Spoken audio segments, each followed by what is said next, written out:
नमस्कार, हस्तक्षेप में आपका स्वागत है। मैं हूं अमरेंद्र उपाध्याय। देश की राजनीति में इस समय ज़बरदस्त उठापटक मची हुई है। हालांकि नरेंद्र मोदी के नेतृत्व में राष्ट्रीय जनतांत्रिक गठबंधन की नई सरकार बन गई है, लेकिन सरकार के कामकाज को लेकर के कई सवाल उठ रहे हैं और सरकार के कामकाज के साथ साथ जो भारतीय जनता पार्टी की अंदरूनी राजनीति है वो भी काफ़ी कुछ देखने को मिल रही है। तो इस पूरे प्रकरण की समीक्षा करने के लिए डीवी लाइव पर एक परिचर्चा का आयोजन किया गया। उस परिचर्चा में मैंने भी हिस्सा लिया। तो आइए सुनते हैं उस परिचर्चा के कुछ प्रमुख अंश साभार। अगर आपने हमारा अभी तक चैनल सब्सक्राइब नहीं किया तो इसको सब्सक्राइब कर लीजिएगा और इसको ज़्यादा से ज़्यादा लाइक और शेयर कीजिएगा और कमेंट बॉक्स में कमेंट करके ये बताइएगा भी कि इस परिचर्चा पर आपकी क्या राय है। तो आइए सुनते हैं इस परिचर्चा के प्रमुख अंश साभार। इंडिया तक यानी भारत तक ईवीएम को लेकर जो बवाल मचा हुआ है, उसके बाद एनडीए सरकार में घटक दलों की सीटें और कम होने के आसार बन रहे हैं। आपको बता दूं कि मुंबई की उत्तर पश्चिम सीट में शिवसेना शिंदे गुट यानी एनडीए उम्मीदवार रविंद्र वायकर ने महज 48 वोटों से जीत हासिल कर ली, और लेकिन उनसे मात खाने वाले अमोल कीर्तिकर शुरू से इसमें ईवीएम की गड़बड़ी की आशंका जता रहे थे। और अब एक नया खुलासा सामने आया है, जिसमें यह बात सामने आई है कि वायकर के एक रिश्तेदार ने 4 जून को मतगणना वाले दिन फोन का इस्तेमाल करके ईवीएम को खोला और वोटों में गड़बड़ी की।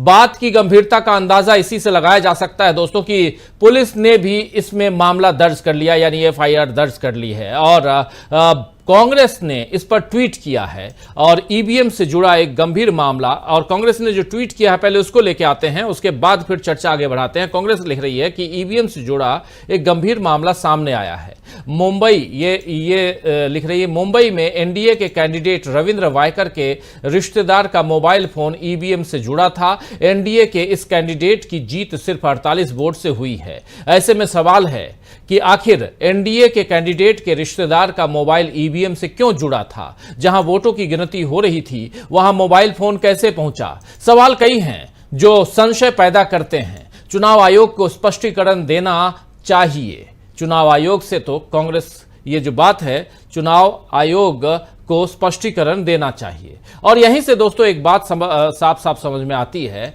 और वो ये कि चुनाव आयोग से कांग्रेस काफी पहले से ईवीएम के मामले पर, ईवीएम के मसले पर जवाब मांग रही है। और कांग्रेस ही नहीं बल्कि कई विपक्षी दल और सिविल सोसाइटी के लोग, कई सुप्रीम कोर्ट के वरिष्ठ एडवोकेट, ये सब ईवीएम पर जवाब मांग रहे हैं। लेकिन आयोग ने इन बातों पर एक ही जवाब दिया है कि कहीं कोई गड़बड़ी नहीं है। अभी मुंबई मामले में भी चुनाव आयोग की रिटर्निंग ऑफिसर वंदना सूर्यवंशी ने जवाब दिया है, और उन्होंने आज प्रेस कॉन्फ्रेंस करके जवाब दिया। ये देखिए, वंदना सूर्यवंशी हैं रिटर्निंग ऑफिसर, और ये क्या कुछ कह रही हैं। ये कह रही हैं कि ईवीएम को खोलने के लिए ओटीपी की जरूरत नहीं है। ईवीएम डिवाइस किसी से कनेक्ट नहीं रहता। अखबार द्वारा पूरी तरह से गलत खबर चलाई गई है। ईवीएम स्टैंड अलोन सिस्टम है, यह कहना है वंदना सूर्यवंशी का, जो आप जिनकी तस्वीर आप देख रहे हैं, जिनका वीडियो देख रहे हैं इसी स्क्रीन पर बिल्कुल बगल में। खबर पूरी तरह से गलत है और हमने पेपर को नोटिस इशू किया है, ये वंदना जी कह रही हैं। 499 आईपीसी के तहत मानहानि का केस भी किया गया है। और वंदना जी ये भी कहती हैं कि मैंने पेपर के रिपोर्टर को समझाने की कोशिश की थी। आईपीसी की धारा 505 और 499 के तहत उन्हें नोटिस भेजेंगे। गौरव को जो मोबाइल रखने की इजाजत दी गई थी वो उनका खुद का मोबाइल था। पुलिस की जांच के बाद हम इंटरनल जांच करेंगे कि नहीं करेंगे, ये सब बाद में हम बताएंगे। ये आगे तय किया जाएगा कि इंटरनल हम जांच करेंगे कि नहीं करेंगे। तो ये कहना है रिटर्निंग ऑफिसर वंदना सूर्यवंशी का। जो इन्होंने कहा है इससे आप समझ सकते हैं कि ये क्या कितना सही कह रही हैं और क्या कुछ यहां पर बताया जा रहा है। वहीं दूसरी तरफ, अब जरा दूसरी तरफ चलते हैं। इस मामले को थोड़ी देर के लिए यहां रखते हैं और चलते हैं अमेरिका। अमेरिका में दरअसल दोस्तों रॉबर्ट कैनेडी ने भी, जी हां, अमेरिका में रॉबर्ट कैनेडी ने भी प्यूर्टो रिको के चुनाव में, अभी आप जानते हैं कि अमेरिका में राष्ट्रपति का चुनाव चल रहा है, उसकी प्रक्रिया चल रही है। उसी में प्यूर्टो रिको के चुनाव में वीवीपैट की गिनती में गड़बड़ी हुई है। उस गड़बड़ी की खबर को शेयर करते हुए ईवीएम के इस्तेमाल पर सवाल उठाए हैं। वहां पर कुछ जगहों पे जो चुनाव हुए हैं वो वहां ईवीएम से भी हुए हैं, और एक जगह गड़बड़ी इतनी हुई कि ईवीएम में वीवीपैट से गिनती हुई और वहां पर जो गड़बड़ियां ईवीएम के इस्तेमाल पर वहां सवाल उठाए गए हैं। और एलन मस्क जो सोशल मीडिया हैंडल जो है ट्विटर, या जिसे अब एक्स कहते हैं, एलन मस्क ने भी लिखा है अपने ही ट्विटर पर कि इसका उपयोग रोक देना चाहिए। किसका?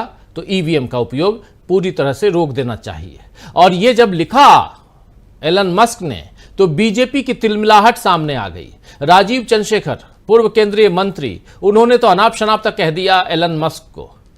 खैर, कांग्रेस और शिवसेना तो मुंबई में हुए खेल पर सवाल उठा ही रहे हैं। वहीं अब अखिलेश यादव ने भी ट्वीट किया है। अखिलेश यादव ने ट्वीट क्या किया है, और वो भी एलन मस्क के मामले में, और कह रहे हैं कि यहाँ पर अखिलेश यादव कि टेक्नोलॉजी समस्याओं को दूर करने के लिए होती है, अगर वही मुश्किलों की वजह बन जाए तो उसका इस्तेमाल बंद कर देना चाहिए। आज जब विश्व के कई देशों में कई चुनावों में ईवीएम को लेकर गड़बड़ी की आशंका जाहिर की जा रही है और दुनिया के जाने माने टेक्नोलॉजी एक्सपर्ट्स ईवीएम में हेराफेरी की खतरे की ओर खुलेआम लिख रहे हैं, तो फिर ईवीएम के इस्तेमाल की जिद के पीछे की वजह क्या है, ये बात भाजपाई साफ करें। आगामी सभी चुनाव बैलेट पेपर यानी मतपत्र से कराने की अपनी मांग को हम फिर दोहराते हैं। यहां पर अखिलेश यादव ये बात कह रहे हैं और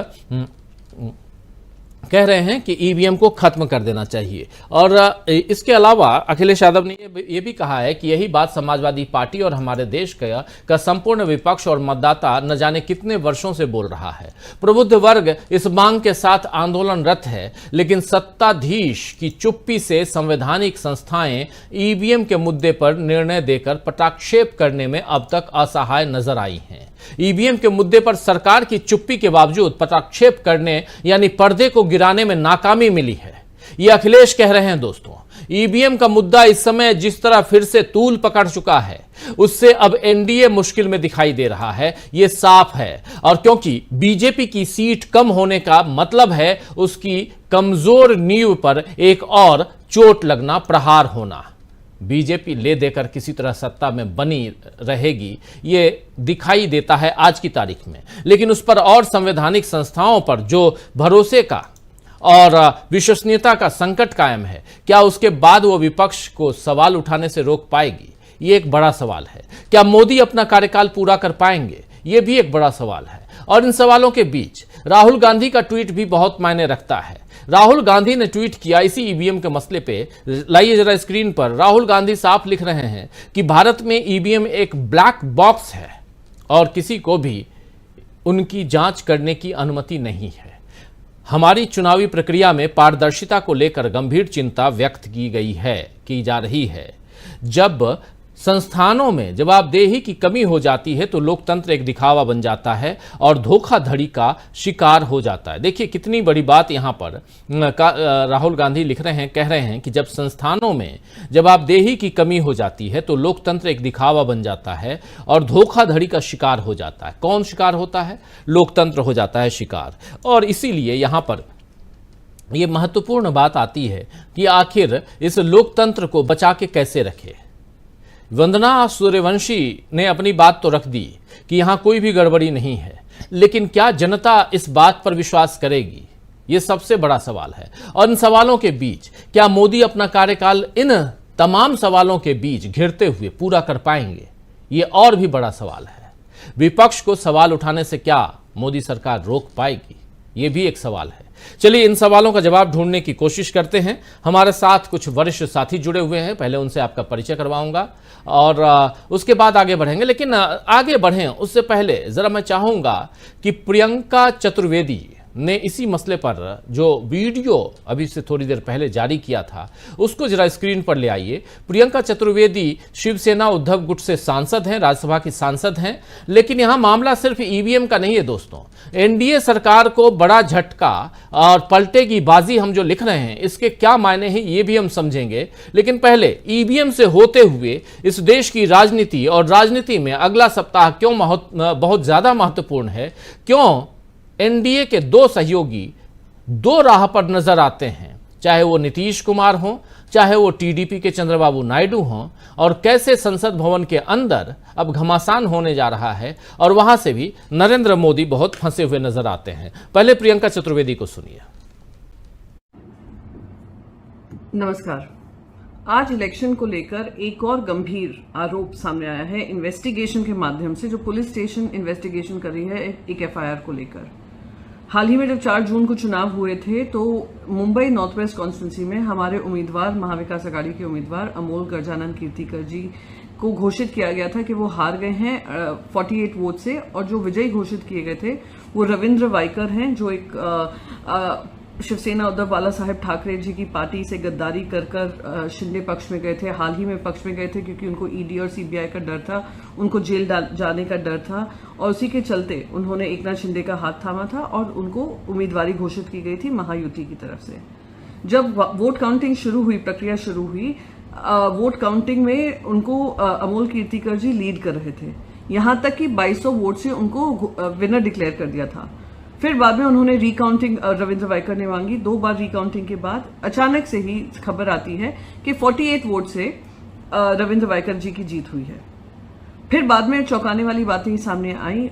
ये पता चला एक अरोड़ा जी जो एक इंडिपेंडेंट कैंडिडेट थे और एक शाह जी जो एक इंडिपेंडेंट कैंडिडेट थे, उन्होंने वनराय पुलिस स्टेशन को अप्रोच कर कहा कि किस तरीके से रविंद्र वाइकर के साले वो एक मोबाइल फोन बिल्कुल भी काउंटिंग एरियाज में अलाउड नहीं है।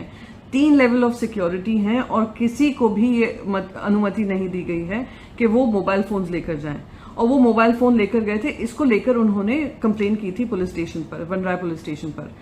एफआईआर दर्ज करने में देरी लग रही थी कि पुलिस स्टेशन कह रही थी कि उन पर दबाव डाला जा रहा है। फिर एफआईआर दर्ज हुआ। अमोल कीर्तिकर जी ने सीसीटीवी फुटेज मांगी उस दिन की जिस दिन वोटिंग चल रही थी। 77 कैमराज हैं और उनका अधिकार बनता है कि सीसीटीवी फुटेज वो मांग सकते हैं, पर उनको वो सीसीटीवी फुटेज डिनाई कर दिया गया। और सीसीटीवी फुटेज मुंबई पुलिस भी मांग रही है टू एस्टैब्लिश दैट क्लेम। पर खैर, इन्वेस्टिगेशन में अब सामने ये आ रहा है कि ये जो मोबाइल फोन था उस पे ओटीपी, वन टाइम पासवर्ड जो होता है, ओटीपी आ रहा था। और जो मंगेश पांडलीकर हैं, जो उनके साले हैं, उनके साथ एक और जन पे एफआईआर दर्ज हुई है। वो है दिनेश गुर्रव। दिनेश गुर्रव कौन है? वो ऑनकोर जो ऑपरेटर है, पोल पोर्टल जो होता है, ऑपरेटर है और इलेक्शन कमीशन के साथ हैं।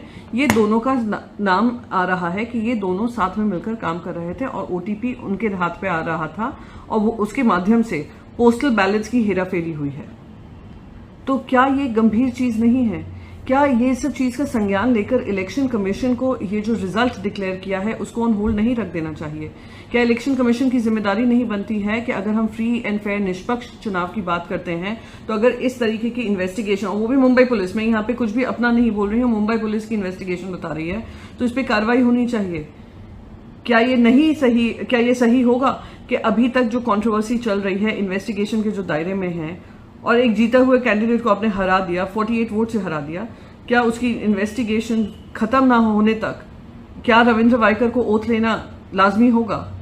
और मैं कहती हूं अगर इलेक्शन कमीशन फिर भी इसमें विफल रहा तो कोर्ट्स तो हैं ही, हम जुडिशरी से उम्मीद करेंगे कि जुडिशरी इसमें स्टेप इन कर जो सही है काम करे।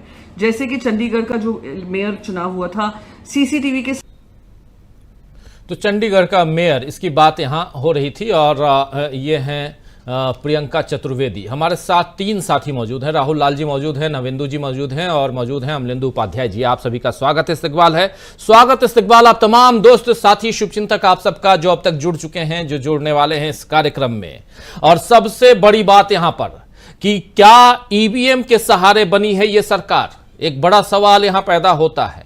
और क्या सिर्फ और सिर्फ मुंबई उत्तर पश्चिम का ही ये मामला है या ये मामला देश के और भी कई सीटों का है?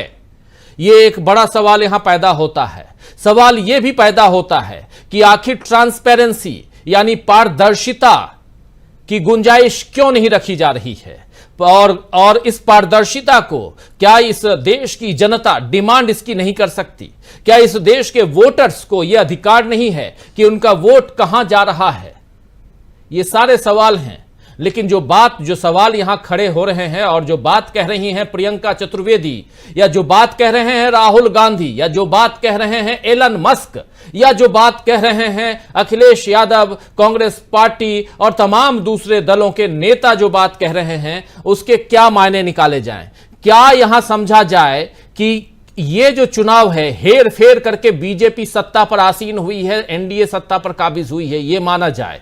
आखिर कहां है चुनाव आयोग जो इस चुनाव में पारदर्शिता की बात तो करता रहा, लेकिन ऐसे सवाल अगर पैदा हो रहे हैं तो जो जवाब मिल रहे हैं वो जवाब कहीं ना कहीं कई सारे सवाल खड़े करते हैं। जैसे अगर कहा जा रहा है, पुलिस भी मांग रही है कि सीसीटीवी फुटेज दें, 70 से ज्यादा कैमरे लगे हैं, सीसीटीवी फुटेज अगर मांगे जा रहे हैं तो चुनाव आयोग की रिटर्निंग ऑफिसर वंदना सूर्यवंशी ये क्यों कह रही हैं कि हम ये नहीं देंगे, हम सिर्फ और सिर्फ कोर्ट के ऑर्डर पर ही देंगे सीसीटीवी फुटेज?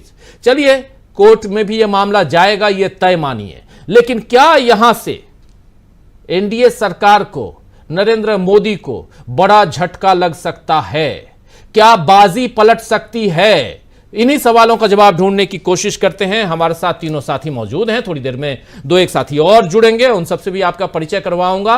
और सीधे नवेंदु जी आपके पास आना चाहता हूं, कैसे देखा जाए नवेंदु जी इस मामले को, और यहां से क्या आने वाले समय में नरेंद्र मोदी और उनकी एनडीए सरकार के लिए अच्छे दिन दिखाई देते हैं? बने रहिए, परिचर्चा अभी जारी है। वीडियो को लाइक और शेयर कर दीजिए और चैनल को सब्सक्राइब कर लीजिए। आइए आगे सुनते हैं इस परिचर्चा। राजीव जी बहुत बहुत शुक्रिया। ये देखिए, पूरा ये जो मामला है दरअसल इसका तो अंदेशा था ही, लेकिन उस अंदेशे को कि ईवीएम का एक मजाकिया तौर पर बना के जो सरकार है या नरेंद्र मोदी या फिर जो है वो इसको एक मजाकिया तौर पर बना दिया था उन्होंने, लेकिन ये मसला तब भी था और अब भी है। और किसी की बात अगर मान लीजिए कि हम लोग न भी माने, चलिए राहुल गांधी की भी बात नहीं मानते हैं, प्रियंका चतुर्वेदी की भी बात नहीं मानते हैं, लेकिन एलन मस्क जो है वो तो टेक्निकली जो है और पूरे उस मामले में तो सबसे बड़े ज्ञाता हैं। वो उनकी एक से एक उनके पास टेक्नोलॉजी को समझने वाला इंसान है, और उसके साथ रोज दिन जो है वो प्रयोग करके और फिर उसे इंप्लीमेंट करने वाले भी इंसान है। तो एलन मस्क की ये बात जो है वो बहुत ही ज्यादा गंभीर है, विचारणीय है, और फिर मुझे लग रहा है कि और कोई भी आदमी कुछ भी बोले काउंटर में उसका मतलब नहीं रह जाता है। पॉलिटिकली जो है वो शुरू से राहुल गांधी हो या पूरा विपक्ष इंडिया गठबंधन इस मसले को उठाता रहा ईवीएम के सवाल पर, लेकिन ईवीएम के सवाल चलते चलते फिर सुप्रीम कोर्ट से निकल कर आया तो बात थोड़ी ठंडी पड़ गई। लेकिन अब जो रिजल्ट सामने आए हैं और रिजल्ट के बाद जो तमाम कहानियां, किस्से और जो सबूत इकट्ठा करने में जुटा हुआ विपक्ष जो सबूत निकाल कर लाया है, वो चाहे यूपी से हो तो मैं यहां तक कहूंगा कि बिहार से हो तो भी, तो वो सारे, और महाराष्ट्र तो कहने ही क्या है, तो हर जगह से ये जो सबूत या कहानियां जो पता चल रही है, जो फैक्ट्स फाइंडिंग जो कर रही है विपक्षी पार्टियां, तो वो साफ तौर पर इस ओर इशारा करती हैं कि बड़े पैमाने पर यानी कि बड़ी तादाद में सीटों पर हेरफेर किया गया है।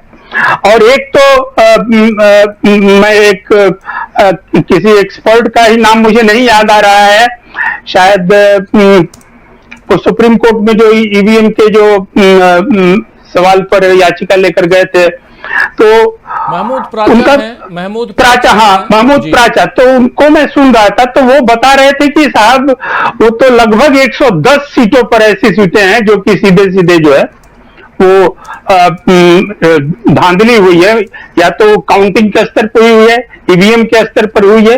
तो ईवीएम और काउंटिंग ये दोनों परस्पर एक दूसरे से मिले हुए हैं और ये एक तरह से बड़ा खेल हुआ है, क्योंकि जो हालात थे उस चुनाव के दरमियान और जिस तरह का जो बार बार लोग कह रहे थे, और तो अब विपक्ष भी कहने के लिए, सत्ता पक्ष भी कहने के लिए मजबूर हुआ कि वो कह रहा है कि हाँ साहब अंदाजा नहीं था। तो जनता चुनाव लड़ रही थी, ये जो बातें कह रही थी, तो जनता ने सचमुच में, मुझे लग रहा है राजीव जी और हम सब लोगों को लग रहा है कि जनता ने सचमुच में चुनाव को जो है एक तरफा कर दिया था। जिस नरेंद्र मोदी और जिस बीजेपी को ये अनुमान था और आकलन था कि चुनाव उनके पक्ष में एक तरफा है, तो जनता ने अपने पक्ष में कर लिया था चुनाव। और यही वजह है कि एक साथ कहीं से ऐसा सुर नहीं सुनाई दे रहा था जिसमें कि हम लोग समझ भी पाए, चाहे वो बिहार की सीटें हो तो भी। मैं बिहार का इसलिए जिक्र करूंगा कि महाराष्ट्र में तो रिजल्ट फिर भी आया, उत्तर प्रदेश में उस अपेक्षा से रिजल्ट आया। बिहार का रिजल्ट भी बहुत अपेक्षित था कि वो इंडिया गठबंधन को अच्छी सीटें दिलाकर लाएगा। और तेजस्वी यादव की जो भीड़ है, राहुल गांधी की जो संयुक्त सभाएं हो रही थी बिहार में, वो सब भी इस बात का संकेत दे रही। तो मैं कह रहा हूं कि फिर भी जो है बिहार में जो रिजल्ट आया है वो जाहिर तौर पर प्रश्नवाचक खड़ा करता है। तो अब अगर इस पर मुस्तैदी से जांच हो, और विपक्ष, मेरा मानना है कि विपक्ष इन सवालों को लेकर के पूरे फैक्ट फाइंडिंग के साथ उसको देर नहीं करना चाहिए, और सदन और राजनीतिक जो संसदीय कार्यविधि है वो चलती रहे, लेकिन इस पर एक आंदोलनात्मक रुख निश्चित रूप से इंडिया गठबंधन को अपनाना चाहिए और इन सारे फैक्ट फाइंडिंग को लेकर के सड़क पर आना चाहिए। और मुझे लग रहा है कि जो रिपोर्टिंग आ रही है उसमें भारी हेरफेर हुई है, तो ये चीज निश्चित रूप से मोदी सरकार पर, जो येन केन प्रकार में जो बन गई, उस मोदी सरकार पर ये भारी एक आफत और संकट आ सकता है। और ये संकट को और बढ़ाया जा सकता है या उसको पिन पॉइंटेड किया जा सकता है, क्योंकि चुनावी धांधली जो है ये लोकतंत्र के खिलाफ एक तरह से हिंसा ही है, आप कहें तो एक जो है वायलेंस थ्रू ईवीएम, तो वो बिल्कुल बर्दाश्त नहीं किया जाना चाहिए किसी भी लोकतंत्र के लिए। तो मुझे लग रहा है कि, उम्मीद कर रहे हैं कि इंडिया गठबंधन में इसको सीरियसली लेगा और इस मामले को एक तरफ सड़क पर और दूसरी तरफ से संसद का सत्र शुरू हो रहा है, तो सड़क से संसद तक इस मामले को उठाया जाना चाहिए। तो बहुत इंपॉर्टेंट आप कह रहे हैं। राहुल गांधी ने जैसे इस पर प्रतिक्रिया दी है वो बहुत इंपॉर्टेंट प्रतिक्रिया है। एक बार फिर से राहुल गांधी के ट्वीट को ले आइए, फिर राहुल लाल जी के पास चलेंगे हम और उनसे समझेंगे कि आगे क्या कुछ चल रहा है। राहुल गांधी साफ साफ लिख रहे हैं कि भारत में ईवीएम एक ब्लैक बॉक्स है और किसी को भी उनकी जांच करने की अनुमति नहीं है। ये कह रहे हैं कि ब्लैक बॉक्स की तरह है ईवीएम और किसी को भी उसकी जांच की अनुमति नहीं है। हमारी चुनावी प्रक्रिया में पारदर्शिता यानी ट्रांसपेरेंसी को लेकर गंभीर चिंता व्यक्त की जा रही है। जब संस्थानों में जवाबदेही की कमी हो जाती है तो लोकतंत्र एक दिखावा बन जाता है और धोखाधड़ी का शिकार हो जाता है ये लोकतंत्र। ये कह रहे हैं राहुल गांधी और यहीं से ये बात साफ साफ समझ में आती है कि आखिर राहुल गांधी ने ईवीएम को ब्लैक बॉक्स क्यों कहा। भारत में ईवीएम एक ब्लैक बॉक्स है। आप जानते हैं ब्लैक बॉक्स क्या होता है। प्लेन में ब्लैक बॉक्स रखते हैं जो बहुत ही सुरक्षित रखा जाता है और उसमें किसी भी गड़बड़ी, कोई किसी भी तरह की गड़बड़ी अगर होती है तो उसकी जांच होती है। उस जांच से पता चलता है कि इसके अंदर क्या हुआ। प्लेन में अगर कोई प्लेन क्रैश होता है या कुछ भी होता है तो ब्लैक बॉक्स से आप पता लगा सकते हैं, क्योंकि उसमें परमानेंट रिकॉर्डिंग होती है। यही तो परमानेंट यहां भी है, लेकिन यह परमानेंट कहां जाकर अटक गया है यह समझना बहुत जरूरी है। हमारे साथ जुड़ गए हैं प्रशांत टंडन जी भी। प्रशांत जी, आपका स्वागत करता हूं। जल्दी से आना चाहता हूं राहुल लाल जी, फिर प्रशांत जी आपके पास आता हूं।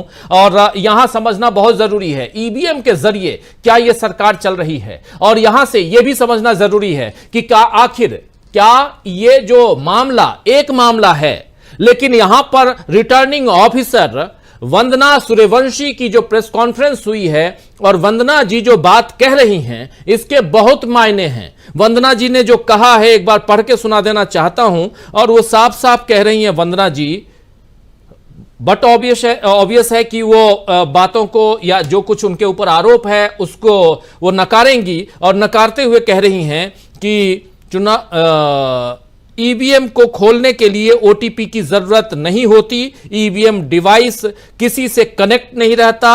अखबार ने जो छापा है, जो हम लगातार अखबारों की कतरने भी दिखा रहे हैं उसी फ्रेम में जहां पर वंदना जी दिख रही हैं, ये देखिए ये अखबार है मिड डे ने छापा है, लोकमत ने छापा है, इन अखबारों ने छापा है। तो यहां कह रही हैं वंदना जी कि अखबार द्वारा पूरी तरह से गलत खबर चलाई गई है, ईवीएम स्टैंड अलोन सिस्टम है, खबर पूरी तरह से गलत है। हमने पेपर को नोटिस दिया है, नोटिस इशू किया है, 499 आईपीसी के तहत मानहानि का केस भी किया गया है और मैंने पेपर के रिपोर्टर को समझाने की कोशिश की थी। आईपीसी की धारा 505 और आईपीसी की धारा 499 के तहत उन्हें नोटिस भेजेंगे। गौरव को जो मोबाइल रखने की इजाजत दी गई थी वो उनका, दरअसल गौरव ने गुरब को दी गई थी, उनका खुद का मोबाइल था। पुलिस की जांच के बाद हम इंटरनल जांच करेंगे कि नहीं, ये आगे तय किया जाएगा। पुलिस की जांच के बाद हम इंटरनल जांच करेंगे कि नहीं करेंगे, ये आगे तय किया जाएगा। ये कह रही हैं वंदना जी ये भी कह रही हैं, रिटर्निंग ऑफिसर वंदना सूर्यवंशी, उनका ये भी कहना है कि हम सीसीटीवी फुटेज नहीं देंगे। हम सीसीटीवी फुटेज देने के लिए जिम्मेदार सिर्फ और सिर्फ तब हैं जब कोर्ट हमें आदेश करे। ये सारी बातें यहां हो रही हैं और यहां से ये तो एक मसला है, एक मामला है जिसका खुलासा आज हुआ है, हम आप तक पहुंचा रहे हैं। लेकिन यहां जो लिख रहे हैं ये बहुत इंपॉर्टेंट है कि एनडीए सरकार को बड़ा झटका और पलटेगी बाजी। ये क्यों कह रहे हैं बड़ी जिम्मेदारी के साथ, इस पे हम आगे आएंगे। लेकिन यहां से जरा समझना चाहता हूं राहुल लाल जी, इस चुनाव जो लोकसभा चुनाव 2024 का रिजल्ट सामने आया, उस रिजल्ट को लेकर जैसे नवेंदु जी कह रहे थे कि लगभग 100 से 150 सीटें ऐसी हैं जहां मामला गड़बड़ है और इस बारे में कई बार चर्चा हो चुकी है, कई जगह यहां तक आया और प्रशांत टंडन जी उस पर और खुलासा करेंगे कि काउंटिंग होनी थी, वोट कितने पड़े और काउंटिंग कितनी हो गई, कई सारे वोट को रद्द कर दिए गए। ये सब आखिर क्या है, इन सब पे भी आगे हम बात करेंगे। लेकिन क्या ये बातें यही दब के रह जाएंगी? क्या राहुल गांधी, अखिलेश यादव, ममता बनर्जी, अभिषेक बनर्जी, चाहे उधर बिहार में लालू प्रसाद यादव, तेजस्वी यादव, चाहे एमके स्टालिन, ये तमाम नेता या अरविंद केजरीवाल जो अभी जेल में है, ये तमाम नेता चुपचाप देखते रह जाएंगे या आगे कुछ होगा? ये सब कुछ समझ में आएगा। थोड़ी सी इस चर्चा को आगे बढ़ाते हैं तब। राहुल लाल जी, देखिए, जो पूरा गंभीर मामला है ये काफी गंभीर है। राहुल गांधी ने जो उठाया है मामला, वो भी गंभीर मामला उठाया है। और जो वंदना जी का जो स्पष्टीकरण है, वो स्पष्टीकरण नहीं है, वो दरअसल पारदर्शिता के ऊपर, ट्रांसपेरेंसी के ऊपर जोरदार हमला है। अगर 77 सीसीटीवी कैमरे हैं तो सीसीटीवी कैमरे को तो चुनाव आयोग को खुद ही चाहिए कि वो खुद ही दिखा दे लोगों को। एक लोकतंत्र में हम लोग मानते हैं कि पारदर्शिता सबसे महत्वपूर्ण चीज होती है। तो फिर यह शर्त क्यों जो है कि रखा जा रहा है कि पहले आप कोर्ट जाइए, फिर कोर्ट के आदेश के बाद आपको सीसीटीवी फुटेज आपको दिखाए जाएंगे। आपको देखिए, वहां का जो पूरा उत्तर पश्चिम मुंबई का जो पूरा मामला रहा, पहले 1 वोटों से जीत रहे थे उद्धव ठाकरे के प्रत्याशी और फिर रिकाउंटिंग करके 48 वोटों से हरा दिया जा रहा है। आप याद कीजिए राजीव जी, मामला केवल वही का नहीं है और मामला केवल लोकसभा चुनाव का नहीं है। हम लोगों ने देखिए बड़े पैमाने पर ध्यान अगर इसके ऊपर जाता है, बिहार विधानसभा चुनाव 2020, उसमें तेजस्वी यादव लगभग जो है कि उस चुनाव को जीत चुके थे, लेकिन कई सीटों पर जबरन हेराफेरी करके वहां पे उनको सत्ता से बाहर किया गया। फिर अगर 2022 के उत्तर प्रदेश के विधानसभा चुनाव में आते हैं, वहां पर भी फिर जो है कि ईवीएम की वो गड़बड़ी नजर आती है। अब तो देखिए ईवीएम की गड़बड़ी इतनी घोषित तक हो गई है राजीव जी कि हम लोग जब चुनाव का विश्लेषण करते हैं तो हम लोगों के पास भी 2 तरह के आंकड़े होते हैं। चुनाव से पहले जब हम लोग आकलन कर रहे थे तो हम लोगों का आकलन किया जा रहा था कि बीजेपी 160-170 सीट, लगभग ये 150, 160, 170 सीटों का हम लोग आकलन कर रहे थे। और यह भी हम लोगों को पता था कि बीजेपी उसके बाद उसमें एक बड़ी बढ़त जो लेगी वो ईवीएम के गड़बड़ी के माध्यम से लेगी। और अभी भी देखिए वही चीज दिख रहा है, 240 में भारतीय जनता पार्टी खड़ी है तो करीबन 70-80 सीटों का बढ़त जो है वो ईवीएम के मामले से सीधा सीधा दिख रहा है बीजेपी को बढ़त। मामला एक ही नहीं है, हम लोगों ने तमाम मामलों पर चर्चा की है राजीव जी आपके साथ। वो जो 1,60,00,000 वोटों में जो वोट प्रतिशत में वृद्धि की गई, वो वोट कहां गए? वो तो वो उन वोटों का लाभ किसे प्राप्त हुआ? ये कई तरह की गड़बड़ियां हैं और इन गड़बड़ियों के कारण अब विश्लेषकों को यह परेशानी होती है कि भाई हम अपना आंकड़ा कैसे बताएं। तब हम लोग कहते थे चुनाव से पहले कि इंडिया गठबंधन पूर्ण बहुमत में आती ही होगी, लेकिन अगर ईवीएम की गड़बड़ियां होंगी तो उसको कहीं कहीं वो सीमा रेखा से कुछ सीटों पर पीछे होगी। और वही स्थितियां देखिए राजीव जी वो हम लोगों को नजर आ रही है। इसलिए जो राहुल गांधी ने कहा है और एलन मस्क ने जो बयान दिया है, क्योंकि वो देखिए उनका बयान काफी मायने रखता है इन चीजों को लेकर। बिल्कुल सही कहा नरेंद्र जी ने कि वो तमाम वो टेक्नोलॉजी के इसके एक्सपर्ट हैं और वो अगर उसे खारिज कर रहे हैं, हम लोग तो प्रैक्टिकल के आधार पर उसे खारिज कर रहे हैं। और ये चीजें कहना कि नहीं उसमें वो बिल्कुल वो सिस्टम बिल्कुल एलान है और उसमें कोई छेड़छाड़ नहीं की जा सकती है, ये बात कहीं पर भी तथ्यों तर्कों के आधार पर नहीं दिखाई देती है।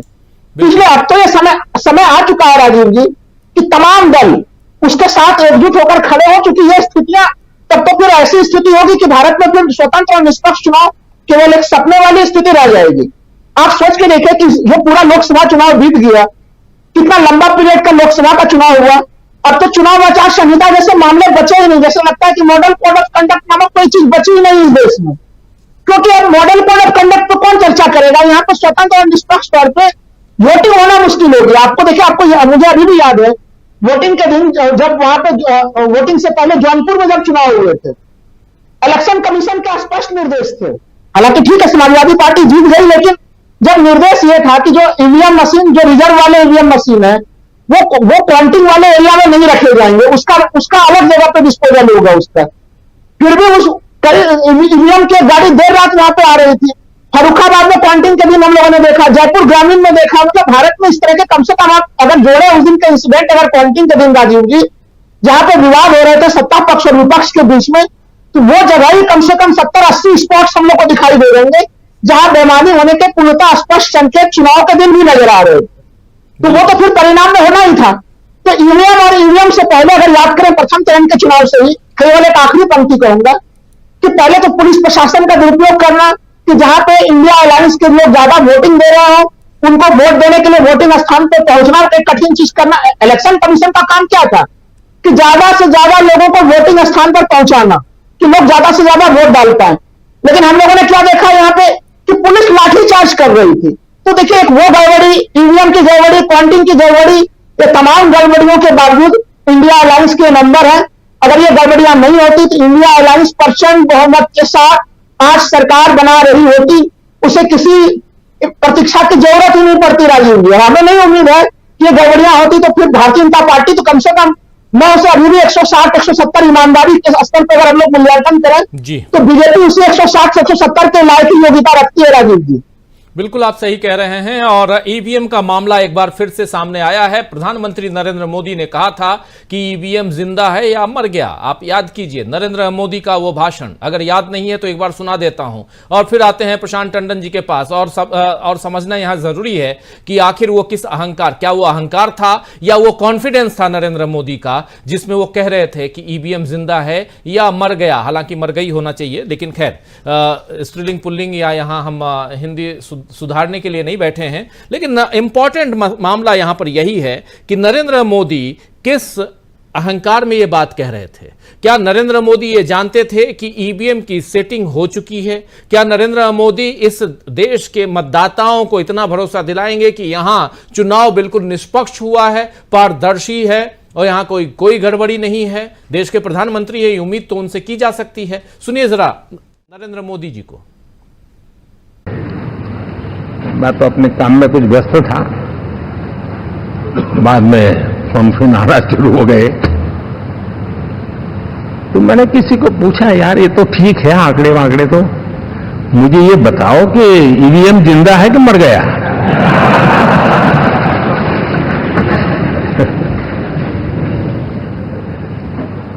क्योंकि ये लोग तय करके बैठे थे कि भारत के लोकतंत्र और लोकतंत्र की प्रक्रिया के प्रति विश्वास ही लोगों का उठ जाए, और लगातार ईवीएम को गाली देना। और मुझे तो लगता था कि शायद इस बार वो ईवीएम की अर्थी का जुलूस निकालेंगे, लेकिन 4 जून शाम आते आते उनको ताले लग गए, ईवीएम ने उनको चुप कर दिया। ये ताकत है भारत के लोकतंत्र की, ये ताकत है भारत के निष्पक्षता की। ये भारत है, ये भारत की ताकत है, भारत के चुनावी तंत्र की, चुनाव आयोग की। और मैं मानता हूं कि बहुत अच्छी बात है। मोदी जी भारत के लोकतंत्र की ताकत की बात कर रहे थे, लेकिन उसी लोकतंत्र के ताकत की बात राहुल गांधी भी कर रहे हैं और उसमें जो दीमक है उसकी बात कर रहे हैं। देखिए, राहुल गांधी जो लिख रहे हैं इसमें एक बहुत महत्वपूर्ण बात है। पहले तो ये लिख रहे हैं कि ईवीएम एक ब्लैक बॉक्स है और किसी को भी उसकी जांच करने की अनुमति नहीं है। हमारी चुनावी प्रक्रिया में पारदर्शिता को लेकर गंभीर चिंता व्यक्त की जा रही है। जब संस्थानों में जवाबदेही की कमी हो जाती है, इस लाइन को समझने की जरूरत है। और प्रधानमंत्री नरेंद्र मोदी जिस भारत के लोकतंत्र की मजबूती की बात कर रहे हैं, उसी भारत के लोकतंत्र के बारे में राहुल गांधी जो लिख रहे हैं इस पर भी गौर फरमाना चाहिए। लिख रहे हैं कि जब संस्थानों में जवाबदेही की कमी हो जाती है तो लोकतंत्र एक दिखावा बन जाता है और धोखाधड़ी का शिकार हो जाता है। क्या यह लोकतंत्र धोखाधड़ी का शिकार हो गया है? यह सवाल बहुत बड़ा यहां पर लेकर आए हैं राहुल गांधी। नरेंद्र मोदी क्या इसका जवाब देंगे? ये एक बहुत गंभीर सवाल है। और इसके साथ साथ यहां जो बातें वहां से निकल के आ रही हैं, मुंबई नॉर्थ वेस्ट से, यानी मुंबई उत्तर पश्चिम सीट से जो बात निकल के आ रही है, उस बात का जवाब देंगे नरेंद्र मोदी? यह सवाल है। और यहीं से यह सवाल भी उठता है कि क्या एनडीए सरकार को झटका लगने जा रहा है अगर यह मामला सुप्रीम कोर्ट पहुंचता है? यह मामला कोर्ट में पहुंचता है और कोर्ट में ईवीएम पर कई तरह की अभी और भी अर्जियां लगी हुई हैं, कई तरह की। उन अर्जियों के साथ साथ और कोर्ट अच्छी तरह से जानता है कि चंडीगढ़ में क्या हुआ था, जिसका जिक्र अभी कर रही थी प्रियंका चतुर्वेदी, कि चंडीगढ़ की तरह यह मामला ना हो जाए और कोर्ट पहुंचेंगे तो क्या होगा ये सब। अब महमूद प्राचा हों या एडवोकेट मिश्रा हों, ऐसे कई सारे जो सिविल सोसाइटी के लोग हैं वो भी इस पर और लगातार 4 तारीख के बाद से इस मसले को उठा रहे हैं। कई लोग, प्रशांत टंडन जी आपके पास भी कई सारे आंकड़े हैं, उन आंकड़ों को अभी आप बताएंगे ही, जिसमें ओरिजिनल वोट और काउंटिंग के वोट और वोट रद्द किए गए, ये सारी चीजें हैं। आखिर अभी तक तो आप आराम से बेखौफ जो चाहते थे कर लेते थे, इसलिए आप उस दिन कह रहे थे कि ईवीएम जिंदा है या मर गया। इसलिए आप कह रहे थे कि 4 तारीख को मुझे लग रहा था कि ये विपक्ष के लोग ईवीएम की अर्थी के निकाल के जुलूस निकालेंगे, अर्थी की जुलूस निकालेंगे, ये आप कह रहे हैं। लेकिन ये जो मामला है इसमें आपकी चुप्पी कहां चली जाती है? यहां आप एक रिटर्निंग ऑफिसर से प्रेस कॉन्फ्रेंस करवाते हैं और रिटर्निंग ऑफिसर साफ साफ 77 कैमराज जो रिकॉर्डेड हैं और उन कैमरा के सीसीटीवी फुटेज देने से मनाही हो जाती है उनकी तरफ से। कह रहे हैं कि हमने अखबार के रिपोर्टर को बताने की, समझाने की कोशिश की। क्या आपने दबाव डालने की कोशिश की थी? यह सवाल भी पूछा जाएगा कि मत छापो। आपने क्या कोशिश की? आपकी खबर छपी है वो पुलिस के आधार पे। हम भी तो अखबार छापते हैं प्रशांत टंडन जी। अखबार तो पुलिस में जो रिपोर्ट दर्ज कराई गई है उस आधार पे अखबार ने खबर छापी है। इस अखबार ने अपने मनगढ़ंत तो खबर छापी नहीं।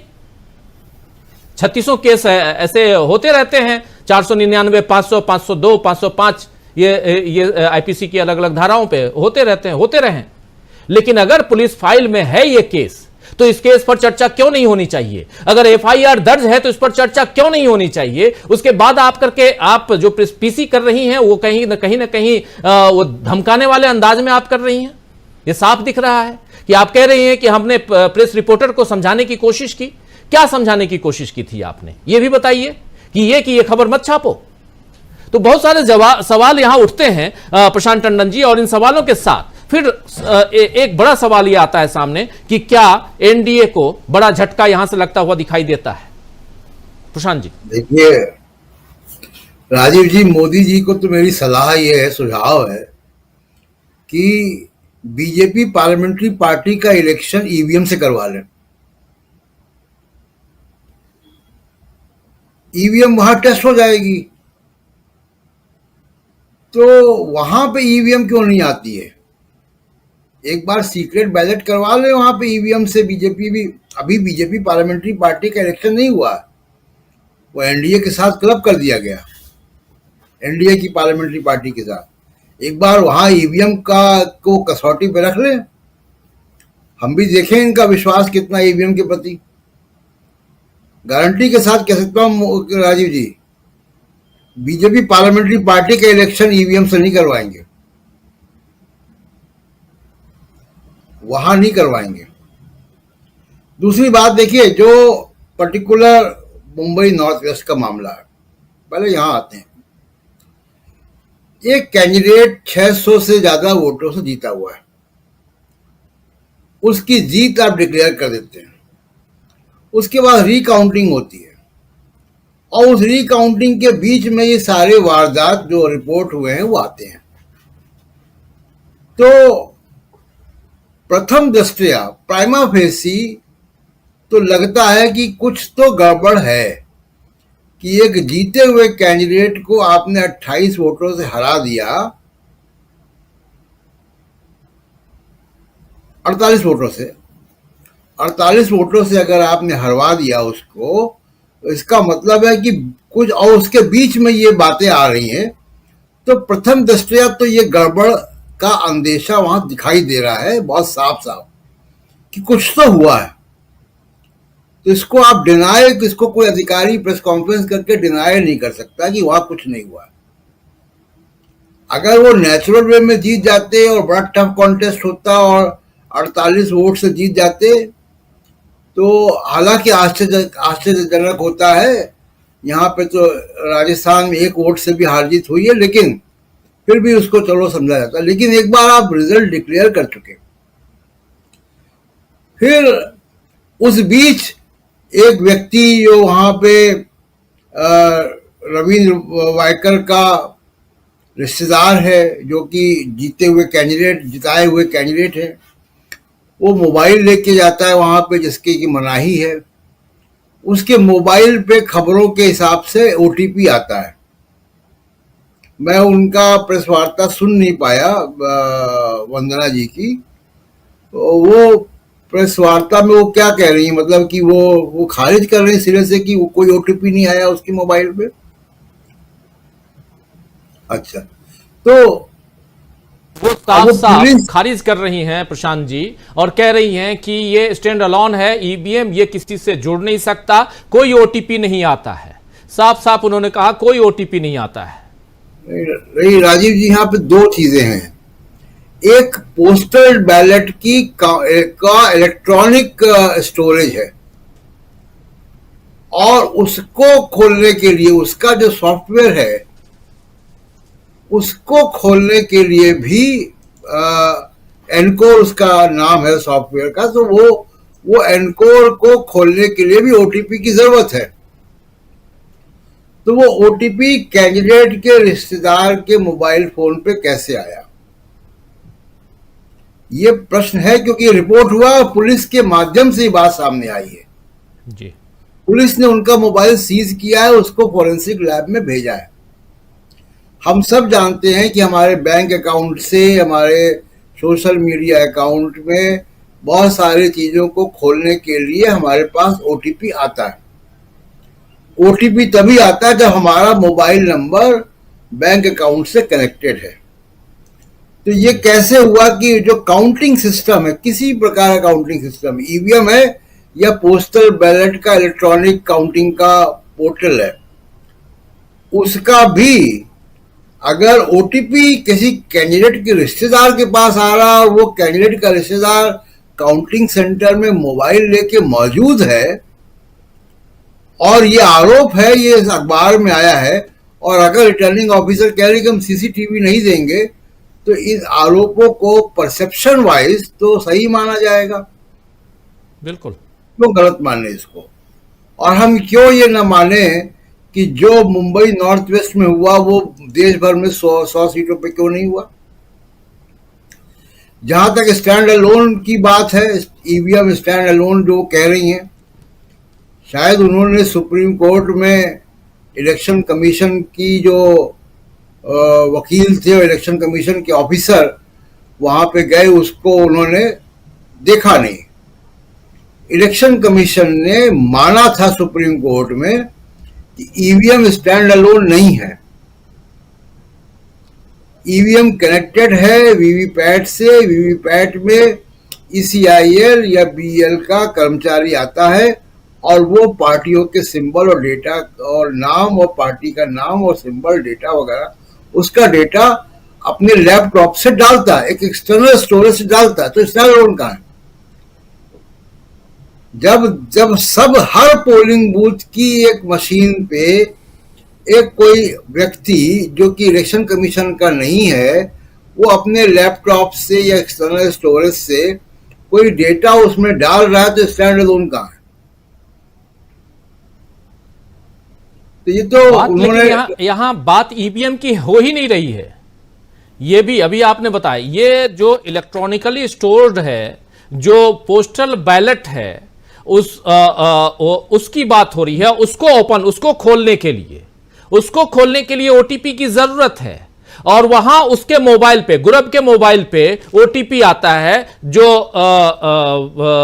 इसका शिवसेना शिंदे गुट का जो जीता है वाइकर, उसका साला है। बात यहां ये है, ये इसे कहते हैं electronically transmitted postal ballot system. इसको ओपन करने के लिए ओटीपी चाहिए जी। ईवीएम की बात ही नहीं। और यहां आप ईवीएम कह करके प्रेस कॉन्फ्रेंस कर रही हैं, आप कह रही हैं ठीक है, मान लिया स्टैंड अलोन है, सब कुछ मान लिया, आपकी सारी बातें सही हैं, लेकिन जरा इसको भी क्लियर कर दीजिए मैडम। और कुछ हम नहीं कह रहे हैं भाई, हमको तो पारदर्शिता चाहिए ना। अगर सही है, आप कह रही हैं कि हाँ ये आपने जो कहा मान लिया कि ईवीएम जो है वो कनेक्टेड नहीं है, लेकिन आप ये बता दीजिए कि ये जो electronically transmitted postal ballot system, इसको ओपन करने के लिए क्या ओटीपी का इस्तेमाल किया गया था? अगर किया गया था तो बता दीजिए किया गया था, नहीं किया गया था नहीं किया गया था, बता दीजिए प्रशांत टंडन जी। यही बात मैं कह रहा हूं कि दो चीजें हैं, एक ईवीएम है, ईवीएम का जो काउंटिंग स्टोरेज यूनिट है, और दूसरा जो पोस्टल बैलेट की काउंटिंग का स्टोरेज का एक सिस्टम है एनकोर। उसको काउंटिंग के लिए खोलने के लिए किसी के पास ओटीपी जाएगा, तो वो ओटीपी किसके पास जाना चाहिए? चुनाव अधिकारी के पास जाना चाहिए, रिटर्निंग ऑफिसर के पास जाना चाहिए, पोलिंग ऑफिसर के पास जाना चाहिए, जो वहां पे उस वक्त उस टेबल पे मौजूद हो, उस रूम पे मौजूद हो, उसके पास जाना चाहिए। और वो उसी के पास जाएगा जिसका मोबाइल नंबर रजिस्टर्ड है। और ये जब उसकी ईवीएम की या स्टोरेज यूनिट का कैलिब्रेशन हुआ होगा, तभी वो मोबाइल नंबर डाले जाते हैं, तभी डाले गए होंगे ना, जब उसका कैलिब्रेशन हो रहा है कि इसको कौन खोल सकता है। वो तो एक सरकारी अथॉरिटी की बात है ना, इसका जवाब ये मैडम नहीं दे रही है। एक बात। दूसरी बात कि अगर ये लूप होल है पोस्टल बैलेट की काउंटिंग में, ये ओटीपी का लूप होल एक सामने आया है नॉर्थ वेस्ट मुंबई की सीट पे, तो क्या इसको हम कैसे माने कि ये इस तरीके का लूप होल 100 सीटों पे नहीं हुआ होगा या 300 सीटों पे नहीं हुआ होगा? इसको कैसे मान लिया जाए जब तक कि इस पे जांच ना हो? सिर्फ इस सीट की जांच की बात नहीं है, फिर तो सबकी जांच होनी चाहिए कि किसके किसके मोबाइल नंबर उसमें, जिसको आरएमएन कहते हैं, रजिस्टर्ड मोबाइल नंबर, इस इलेक्ट्रॉनिक बैलेट काउंटिंग सिस्टम में, पोस्टल बैलेट काउंटिंग सिस्टम में किसके मोबाइल नंबर रजिस्टर्ड किए गए थे, किसके किसके पास ओटीपी आता था जी। ये तो इलेक्शन कमीशन ने प्रेस कॉन्फ्रेंस में कभी नहीं बताया ना। इलेक्शन कमीशन के जो शेरो शायरी वाली प्रेस कॉन्फ्रेंस होती है, उसमें कभी नहीं बताया गया कि ये सिस्टम भी है कि हम बैलेट पेपर को इलेक्ट्रॉनिकली मंगा रहे हैं, और उसके लिए एक सॉफ्टवेयर है, वो सॉफ्टवेयर एक ओटीपी से खुलता है, वो उस ओटीपी में रजिस्टर्ड मोबाइल नंबर किसका होगा, ये इलेक्शन कमीशन ने नहीं बताया जी। मैंने उनकी दोनों प्रेस कॉन्फ्रेंस सुनी, उनकी सारी शेरो शायरी सुनी, उसमें वो नहीं बताया गया। अब दूसरी बात कि 2-3 और चीजें जो बड़ी हैं, वो ये कि देखिए 5.5 लाख वोट देश की 362 लोकसभा सीटों में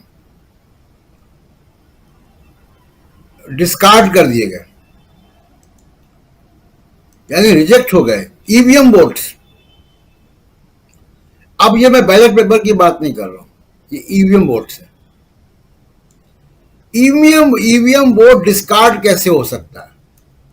बैलेट पेपर में तो हमने मान लिया कि मतदाता ने 2 कैंडिडेट के ऊपर मोहर लगा दी, 2 कैंडिडेट के बीच में जो लाइन होती वहां मोहर लगा दी, मोहर ही नहीं लगाई किसी में, ऐसे ही फोल्ड करके डाल दिया बक्से में, उस पर पानी पड़ गया, कुछ और हो गया, तो वो वोट वो मतपत्र जो है इनवैलिड हो जाएगा। ईवीएम का वोट इनवैलिड कैसे हो जाएगा? वो तो मतदाता ने जब बटन दबाया, उसकी सीटी बजी, उसने अपना वीवीपैट पे देखा, प्रिंट आउट शीशे के अंदर, वो गया और वो उंगली में स्याही लगवा के वो बाहर निकल गया, वो उसका ये 5.5 लाख वोट इनवैलिड कैसे हो गए? ये सवाल है। और ये वोट किसको पड़े थे जो इनवैलिड हो गए?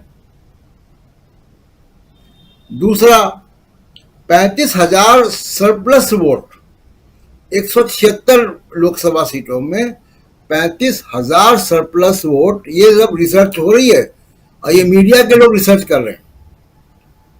ये 35,000 एक्स्ट्रा वोट कहां से आ गए जो फॉर्म 17B में काउंट किए गए ईवीएम बंद करते वक्त? उसके बाद ये 35,000 वोट कहां से आ गए? ये सरप्लस वोट हैं। ये तमाम सारे सवाल हैं जिसका इलेक्शन कमीशन को जवाब देना है। बिल्कुल, इसको आप अंडर द कारपेट नहीं इसको ब्रश कर सकते कि आप इसको दबा देंगे, नहीं बोलेंगे, चले जाएंगे, क्योंकि पार्लियामेंट में उठेगा। और ये मामला मुंबई नॉर्थ वेस्ट का तो कोर्ट में जाना ही है, तो कह चुकी शिवसेना हम कोर्ट में लेके जाएंगे। कल जा रहे हैं और ऑलरेडी आधिकारिक खबर आ गई है कि कल वो जा रहे हैं, हाई कोर्ट जा रहे हैं, शिवसेना उद्धव ठाकरे गुट। जी। तो अब वो कोर्ट में मामला सब उठेगा, लेकिन वो कोर्ट में इसी सीट का मामला उठेगा। बिल्कुल।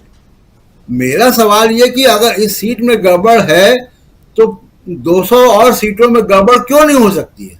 यही गड़बड़। तो इलेक्शन कमीशन इसको बताए कि ये registered mobile number, postal ballot counting portal, ये क्या है? इसका रजिस्टर्ड मोबाइल नंबर किसका होता है, कौन फीड करता है, कब फीड किया जाता है, ओटीपी किसके पास आता है? इसका जो एसओपी है, इसका जो स्टैंडर्ड ऑपरेटिंग सिस्टम है, प्रोसीजर है, इसका एसओपी इलेक्शन कमीशन ने कभी जनता को नहीं बताया।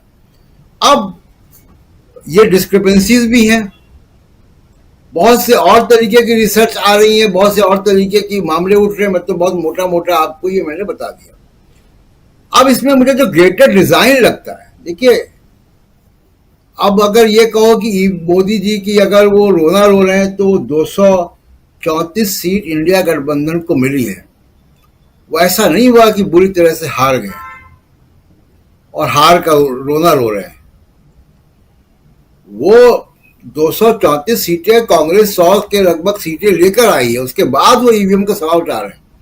दूसरी चीज राजीव जी, मैं बहुत जिम्मेदारी से बात कह सकता हूं क्योंकि मैं उसमें इन्वॉल्व था ट्रेनिंग में। सिविल सोसाइटी ने बहुत बड़ा रोल प्ले किया इस इलेक्शन में। सिविल सोसाइटी ने पॉलिटिकल पार्टीज के लोगों की ट्रेनिंग दी, पॉलिटिकल पार्टी भी थी इसमें तैयार, ईवीएम का बहुत शोर मचा हुआ था। अगर पॉलिटिकल पार्टी और सिविल सोसाइटी इतनी सजग नहीं होती तो ये 400 पार कर देते। ये तो पूरी तैयारी जो एग्जिट पोल की थी और जो एग्जिट पोल की फिगर आई वो केवल स्टॉक मार्केट के लिए नहीं है, वो इसके लिए भी एक परसेप्शन क्रिएट किया जा रहा था। बहुत झटका लगा होगा उनको, जो आप कह रहे हैं कि झटका लगा, तो झटका लगा होगा कि कैसे हो गया ये ऐसे हो गया कि इस बार पॉलिटिकल पार्टीज, उनके काउंटिंग एजेंट्स, उनके लोग और सिविल सोसाइटी के लोग बहुत तैयारी में थे। फॉर्म 17 भी बड़े पैमाने पर भरवाए गए थे। तमिलनाडु ने पूरे राज्य का किया था, महाराष्ट्र ने काफी हद तक किया था, बिहार में हुआ था, तब सब जगह हुआ था। इस वजह से ये रुक गया, इस वजह से इंडिया गठबंधन को 234 सीट आ गई, वरना ये 100 के नीचे ही रखते। ये बड़ा मामला है। और ये पार्लियामेंट में डिस्कस होना चाहिए कि ये मामला है क्या। तो एग्जिट पोल और ये सब चीजें इसीलिए कराई गई थी। अब एक आता है कि फॉर्म 17C क्यों कोई पब्लिक करे इलेक्शन कमीशन, जी कि पूरा डेटा सामने आए कि ईवीएम वोट कितना है पर कंस्टिट्यूंसी और पर पोलिंग बूथ वाइज, और पोस्टल बैलेट कितना है, कितना पोस्टल बैलेट जो है इस काउंटिंग में गया है। ये बहुत गंभीर सवाल है और ये मुझे लगता है कि एक जुडिशियल कमीशन जैसा कुछ बने जिसमें कि सारे सवाल है, क्योंकि ये तीनों इलेक्शन कमिश्नर्स जो हैं वो तो विश्वास के काबिल नहीं है।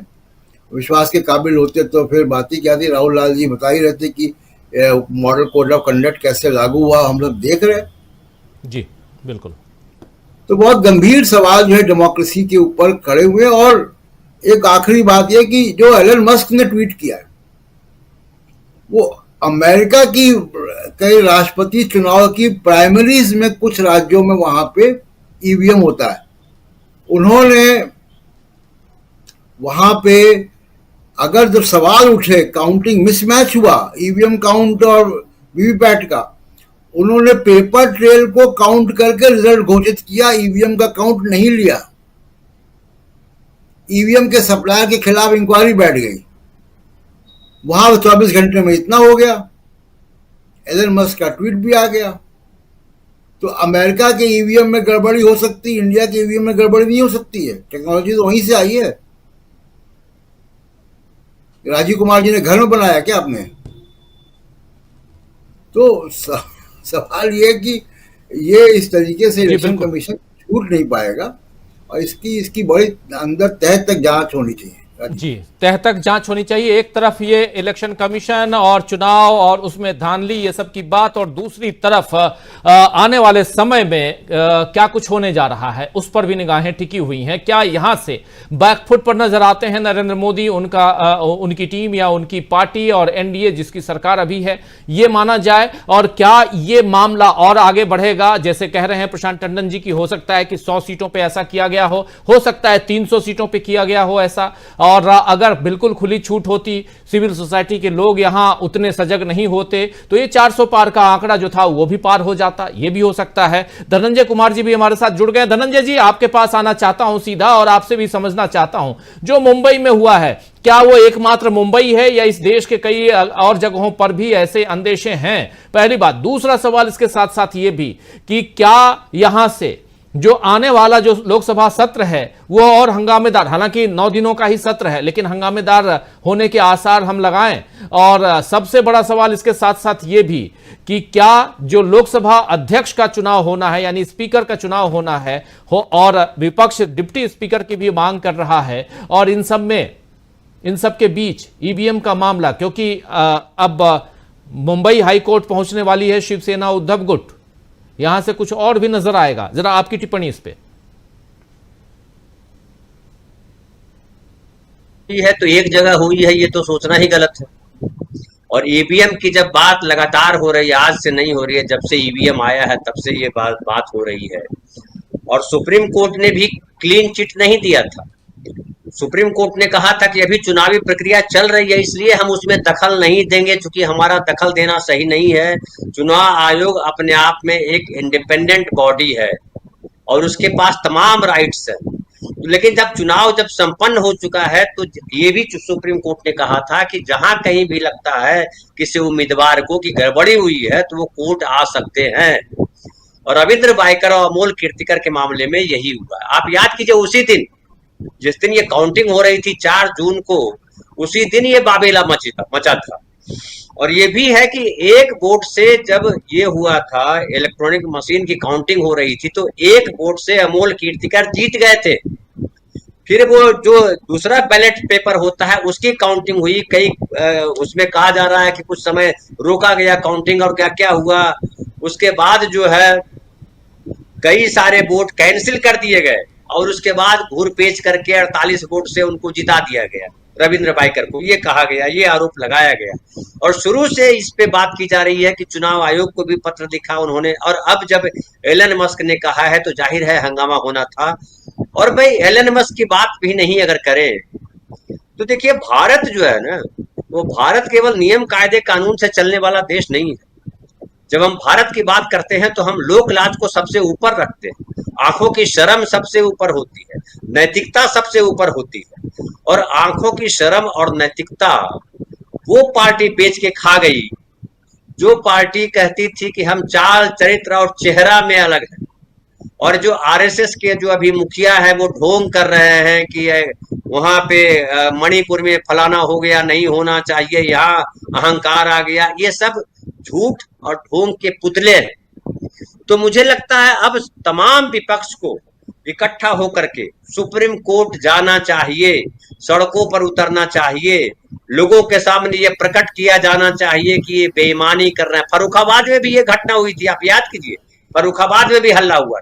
इसके पहले बारामती में कहा था सुप्रिया सुले ने कि 1.5 घंटे तक क्यों बंद रहा वो ये जो सबसे बड़ी बात कि क्या यहां से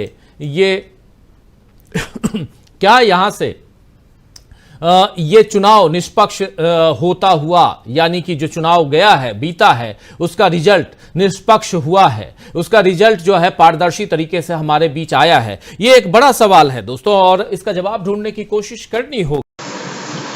बने रहिए, परिचर्चा अभी जारी है। वीडियो को लाइक और शेयर कर दीजिए और चैनल को सब्सक्राइब कर लीजिए। आइए आगे सुनते हैं इस परिचर्चा। हमारे साथ तमाम साथी जुड़े हुए हैं। प्रशांत टंडन जी हैं, अमलेंदु जी हैं, धनंजय जी हैं। धनंजय जी, एक बार जल्दी से आप बात रख रहे थे, बारामती का जिक्र कर रहे थे, सुप्रिया सुले की बात आप बता रहे थे, और फर्रुखाबाद से लेकर जयपुर ग्रामीण जोड़ लीजिए, फूलपुर जोड़ लीजिए, ऐसे बहुत सारी सीटें हैं। बिहार में भी तेजस्वी यादव ने कुछ सीटों का जिक्र किया, तो अलग अलग राज्यों में है, इसकी हम चर्चा कर रहे हैं। लेकिन ये बातें जब एक बात निकली है, यानी बात निकली है तो दूर तलक जाएगी, ये हम मान लें। धनंजय जी,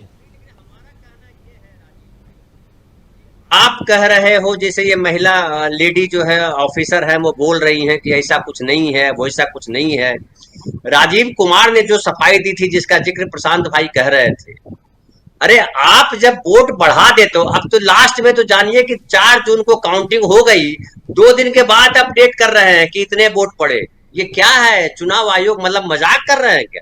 ऐसा कॉलेज के ये छात्र संघ के चुनाव में ऐसा नहीं हो सकता, हंगामा हो जाएगा। तो आपने पूरे चुनाव प्रक्रिया को मजाक बना दिया है, जबकि संसदीय राजनीति में हर मतदाता के पास ये अधिकार है कि उसका वोट सही जगह गया है या नहीं गया है, उसको पता होना चाहिए। तो चुनाव आयोग की ये जवाबदेही है कि अगर संदेह है, मान लिया कि गलत नहीं, हम ये भी छूट दे रहे हैं, तो संदेह है तो संदेह का निराकरण क्यों नहीं कर रहे हैं आप उसको हवा में क्यों उड़ा रहे हैं? और अगर संदेह है तो आप ईवीएम को खत्म करने की बात क्यों नहीं बोलते हो? जब एलन मस्क कह रहे हैं, अमेरिका कह रहा है, अमेरिका से ज्यादा काबिल यहाँ पे लोग बैठे हुए हैं क्या? अमेरिका से पढ़ के आते हैं, अमेरिका से लेके आते हैं, वहां घूम करके आते हैं मंत्री जी और चीजें लागू करते हैं, वो ज्ञान दे रहे हैं कि अमेरिका में राजीव चंद्रशेखर किस आधार पे बोल रहे हैं? ऐसा हिंदुस्तान में नहीं हो सकता है क्या? अमेरिका से भी आगे हो गए हैं वो। तो ये सारे लोग झूठ बोलने में लगे हुए हैं। और जो मामला देखिए, आम जनों में क्या चर्चा है, मुंबई से लेकर के बिहार तक में, वो चर्चा ये है कि अगर ईमानदारी से चुनाव होता, ईमानदारी से काउंटिंग होती, तो बीजेपी 140 सीट से आगे नहीं जा पाती। ये क्यों मामला, ये क्यों चल रहा है, हर जगह ये चर्चा क्यों है? अब आप प्रेस वालों को डराइए, किसी पत्रकार को पकड़ के बंद कर दीजिए, किसी पे यूएपीए लगा दीजिए, करिए, आपके हाथ में सत्ता है, कुछ भी कर सकते हो। लेकिन लोक लाज जब खो जाएगा, नैतिकता खत्म हो जाएगी, तो सरकार का इकबाल भी खत्म हो जाएगा। नरेंद्र मोदी जी को याद रखना चाहिए, इस देश के राष्ट्रपति को समझना चाहिए कि अगर आम आदमी में ये मैसेज चला गया कि ये सरकार झूठी है, ये सरकार ढोंगी है, ये सरकार गलत काम करती है, तो उस दिन देश के लिए बहुत बुरा होगा। और आरएसएस जो झूठ बोलता रहता है राष्ट्रवाद के नाम पर, धर्म के नाम पर, कोई नहीं पहचानेंगे, कोई इज्जत नहीं देंगे। और आप देख लीजिए कि पिछले दिन सीएसडीएस ने कहा था कि चुनाव आयोग पे जो लोगों का भरोसा था 50% से गिर करके 29% पे आ गया, 27% पे आ गया।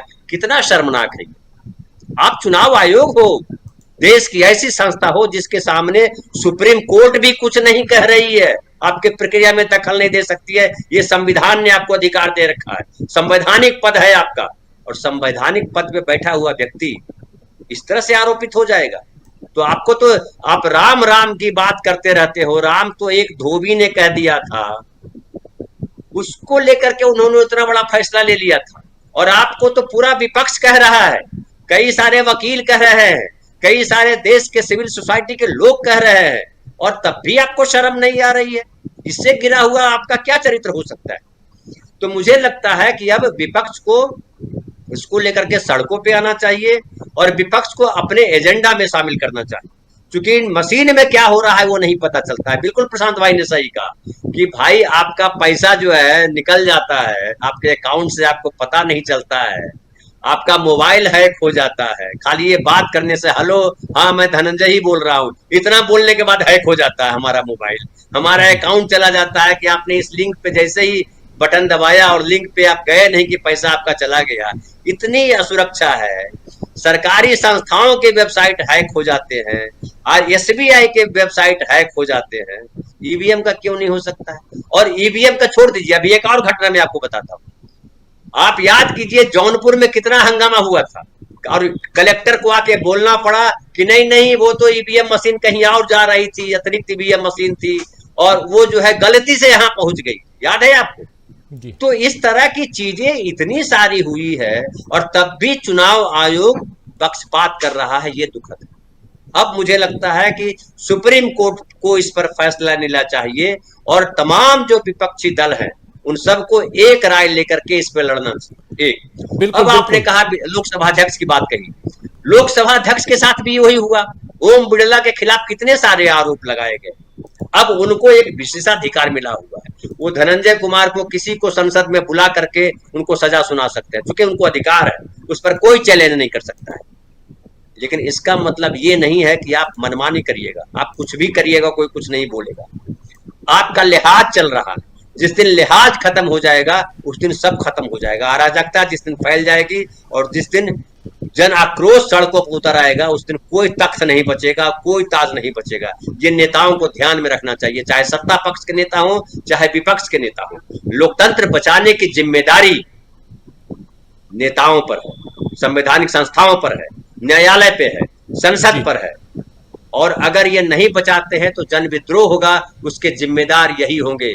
और फिर जो शायरी है ना कि तख्त उछाले जाएंगे, ताज उछाले जाएंगे, उसके लिए आप इंतजार मत करिए, प्लीज आप काम कीजिए, मैं ये कहूंगा। जी बिल्कुल बिल्कुल, एक जानकारी जरूर देना चाहूंगा। Electronically transmitted postal ballot system, ये क्या है?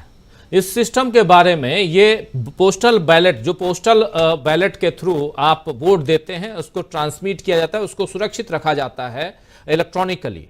और इस जो डिवाइस है जिसको इलेक्ट्रॉनिकली सुरक्षित रखा जाता है, इसको टू वे फैक्टर, जैसे आप ईमेल खोलते हैं, बाकी उसमें जैसे ओटीपी की जरूरत होती है, इसमें भी ओटीपी की जरूरत होती है। आप जाइए, गूगल कीजिए और आप लिखिए electronically transmitted postal ballot system है क्या, इसमें सब कुछ आ जाएगा। और इसमें साफ साफ लिखा हुआ है कि इसको ओपन करने के लिए ओटीपी और पिन की जरूरत है, ये साफ लिखा हुआ है। इसको डेवलप करवाया गया है भारत का जो चुनाव आयोग है उसके जरिए। It is a secured system with a 2 layer security system, ये साफ साफ कहा गया है। और इसको ओपन करने के use of OTP and PIN, इसको secrecy is maintained through the use of OTP and PIN and no duplication of casted electronically transmitted postal ballot यानी ETPB is possible due to the unique QR code. लेकिन ये अगर किसी के पास, यहां देखिए, यहां ऑलरेडी यहां CDEC का ये है, क्या है, what is electronically transmitted,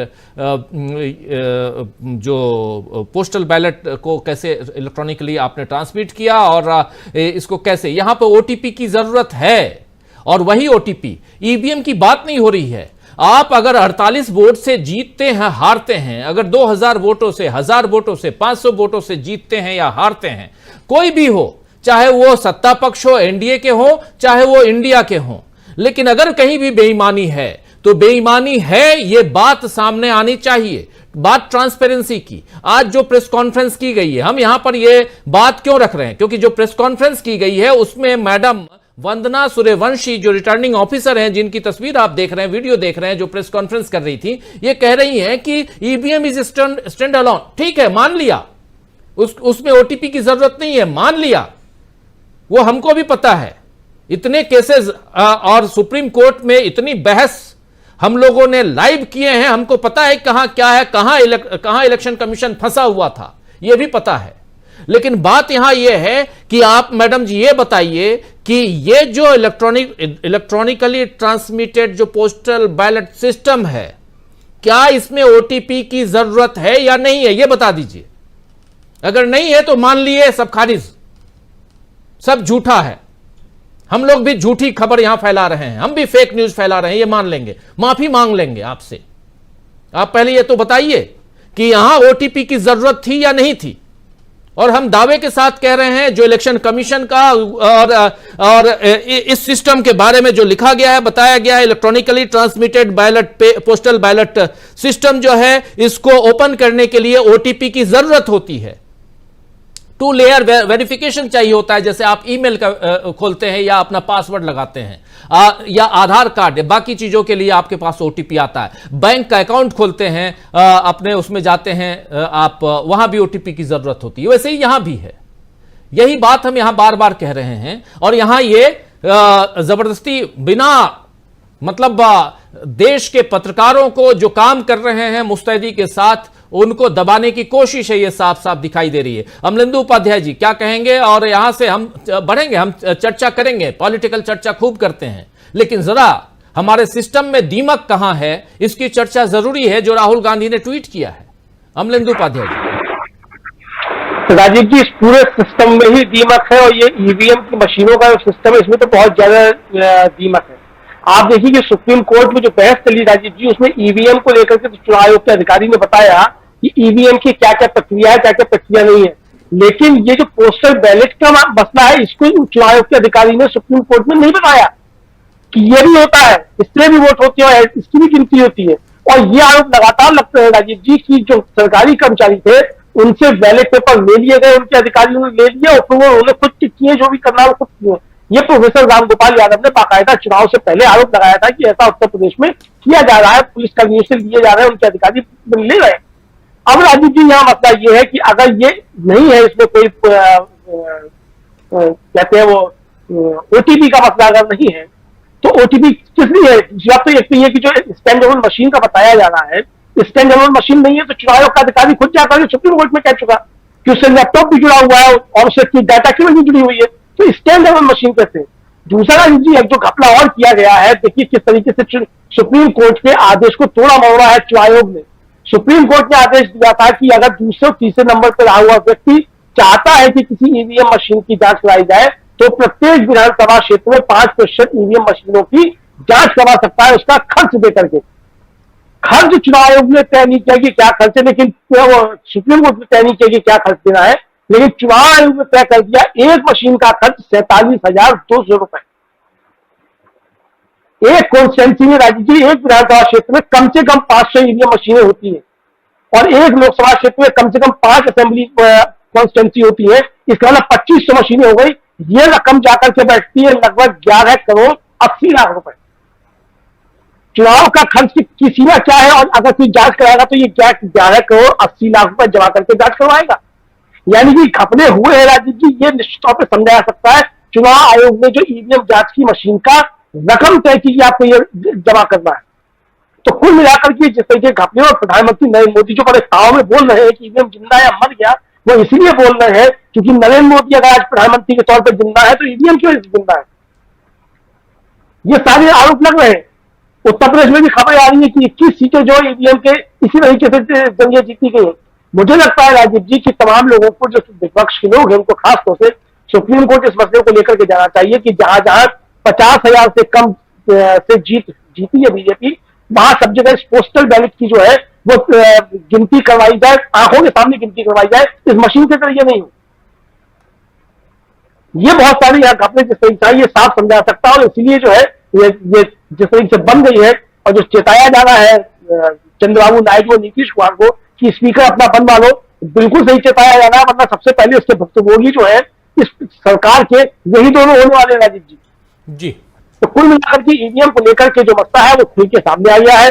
Rajiv Kumar जो शायरी कर रहे थे, राजीव कुमार को सामने आकर के फिर से शायरी करनी चाहिए और बताना चाहिए कि ये ईवीएम के ऊपर जो दोष दिए जा रहे थे, किसके ऊपर दोष दिए जा रहे थे, वो जो बता रहे थे कि जो अपनी नाकामियों का सजा जो हमारे ऊपर छोड़ देते हैं कि किसकी नाकामियां है, राजीव कुमार को आकर के बताया जाना चाहिए।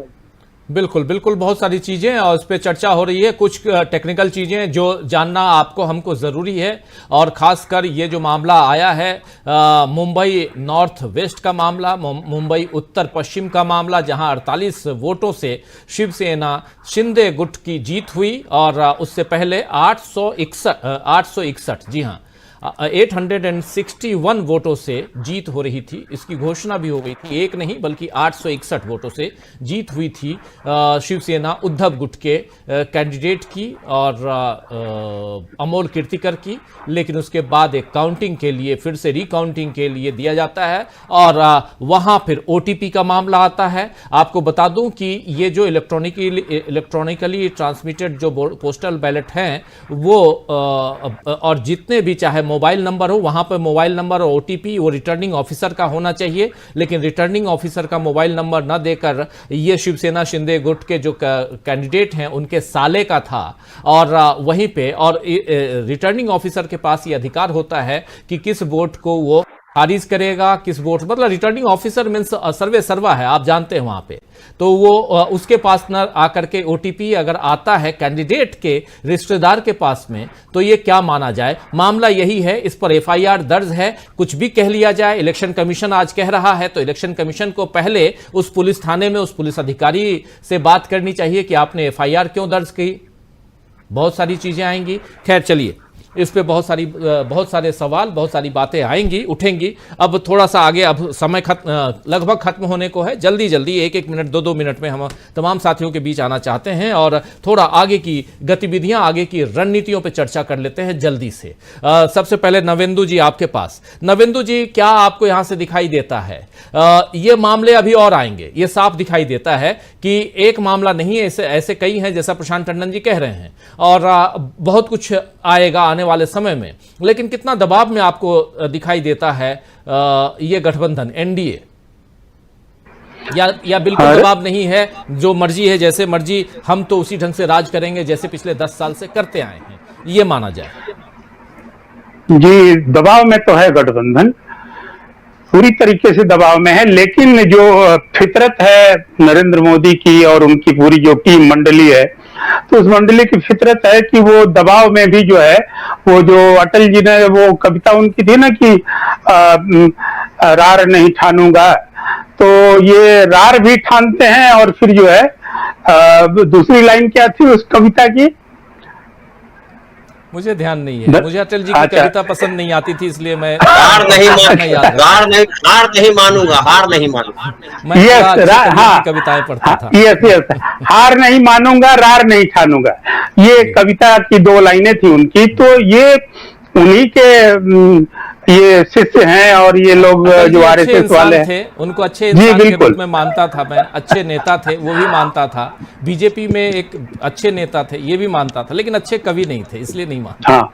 हाँ, लेकिन उनकी कविता का जिक्र हमने इसीलिए किया कि वो उन्हीं के बंदे हैं ये नरेंद्र मोदी, तो फिर ये रार भी ठानते हैं और जो है वो हार भी नहीं मानते हैं, ये इनकी फितरत है। तो दबाव में तो है, लेकिन उस दबाव को टालने के लिए साइकोलॉजिकली जिस तरह से वार उन्होंने चुनाव में किया, लड़ा उसको कि 400 पार और अब की बार 400 पार हर जगह और आएगा तो मोदी ही, तो ठीक वही ढोंग, वही पाखंड और वही अंदर का भय जो है वो अभी भी बैठा हुआ है इस एनडीए गवर्नमेंट के साथ। और उस भय के पीछे 2 पहलू हैं। एक पहलू तो ये है कि जिन बैसाखियों पर टिकी हुई ये सरकार है, तो उसको ये भरोसा नहीं है कि ये बैसाखियां कब हट जाएंगी या टूट जाएंगी।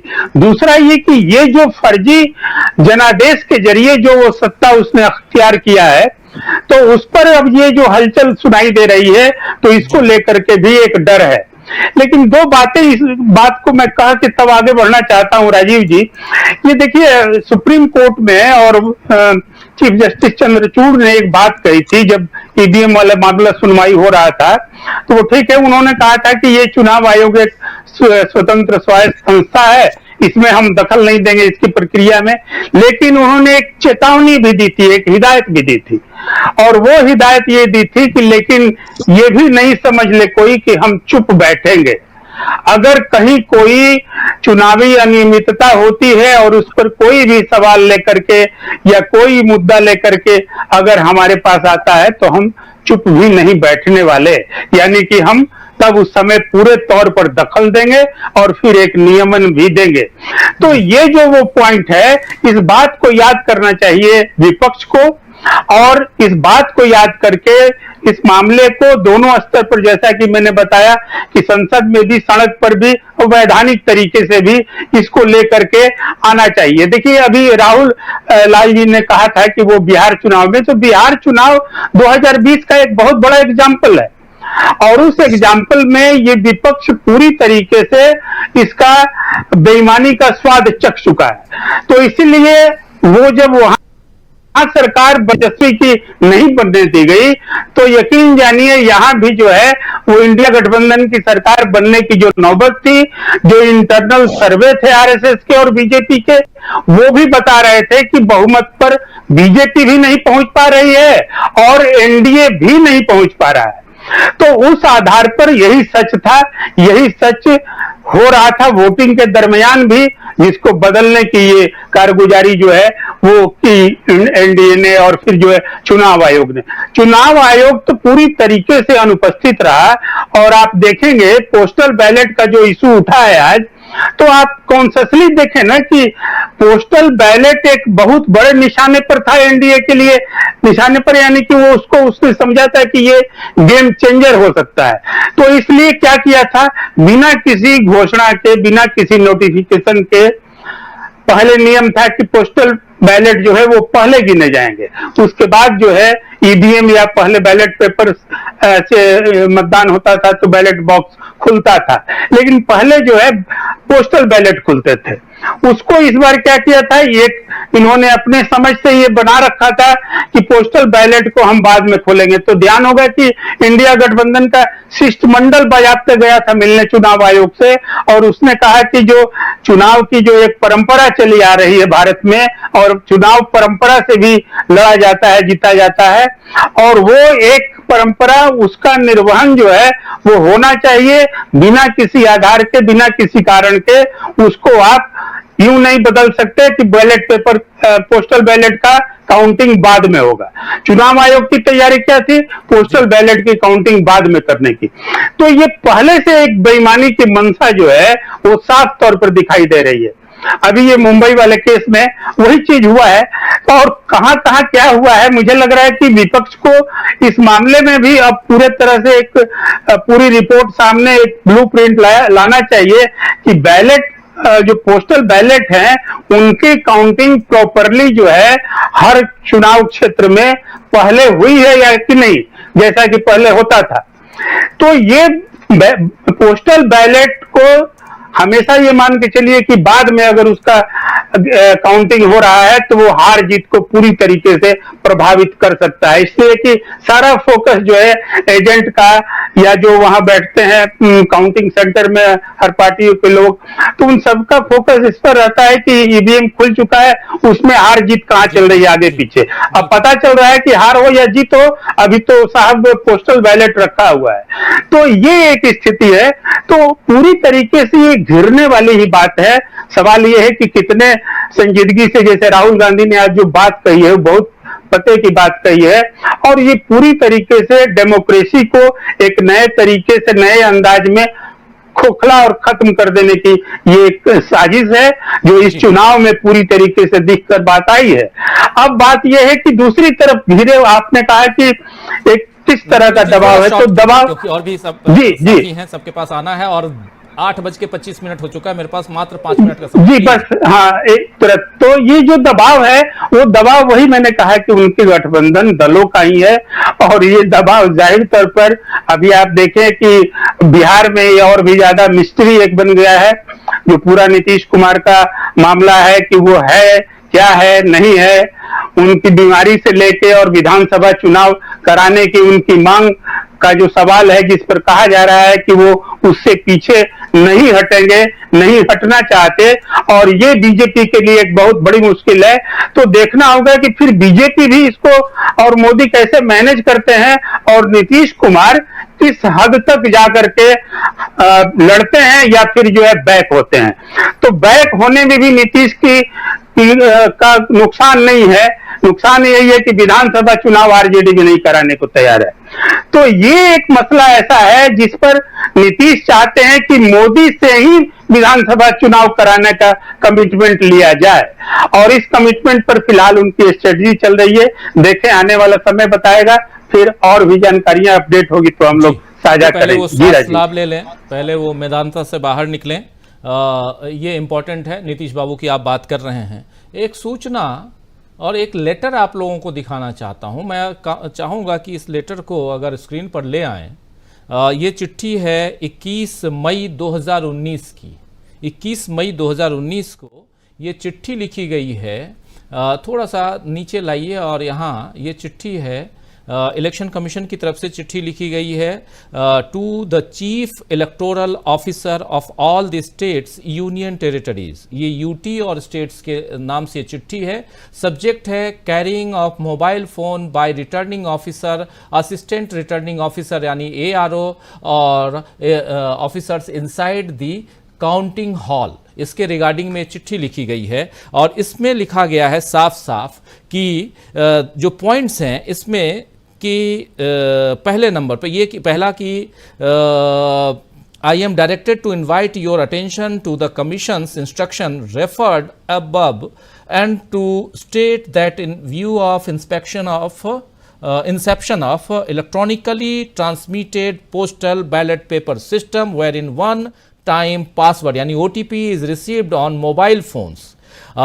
The commission has directed that on the day of counting, यानी आप मोबाइल, ये लोग RO और ARO मोबाइल ले जा सकते हैं। इसमें only that mobile phone of the RO ARO counting supervisors linked to ETBP यानी electronically transmitted postal ballot paper system to be used to receive OTP to log into ETPBS to start counting thereof have to be brought inside the counting hall. The mobile handset will be switched on only to receive OTP and be switched off once the system is logged on to ETPBS. ये लिखा गया है। इसके अलावा और भी है inside the counting hall such as mobile. ये सारी चीजें आप देख रहे हैं, ये सारी चीजें हैं। मतलब यहां साफ साफ समझ में आता है कि 21 मई 2019 को ये चिट्ठी लिखी गई तमाम चीफ इलेक्टोरल ऑफिसर्स को, CEO को, और हर स्टेट के जब चुनाव का समय, और ये 21 मई 2019 की बात है। और इसके बाद से ये जो चुनाव आयोग के साइट से हम ये आप तक पहुंचा रहे हैं। और जो मैडम जी कह रही थी कि यहां पर कोई OTP की बात ही नहीं है, ये सरासर झूठ बोल रही थी। चलिए खैर, ये हम यहां आप लोगों तक रखना चाह रहे थे, वो हमने इलेक्शन कमीशन की वेबसाइट से हमने यहां तक आपके पहुंचाया, आप तक रखा है। दूसरी एक महत्वपूर्ण बात वो ये है कि अभी एक सूचना आई है वहां से भी, CM के पास से भी, CM शिंदे महाराष्ट्र के, वो कह रहे हैं कि गलत सूचना फैलाने की कोशिश की जा रही है। पुलिस इस बारे में स्पष्टीकरण देगी। पुलिस देगी स्पष्टीकरण जब पुलिस को बताया जाएगा कि क्या बोलना है। खैर छोड़िए।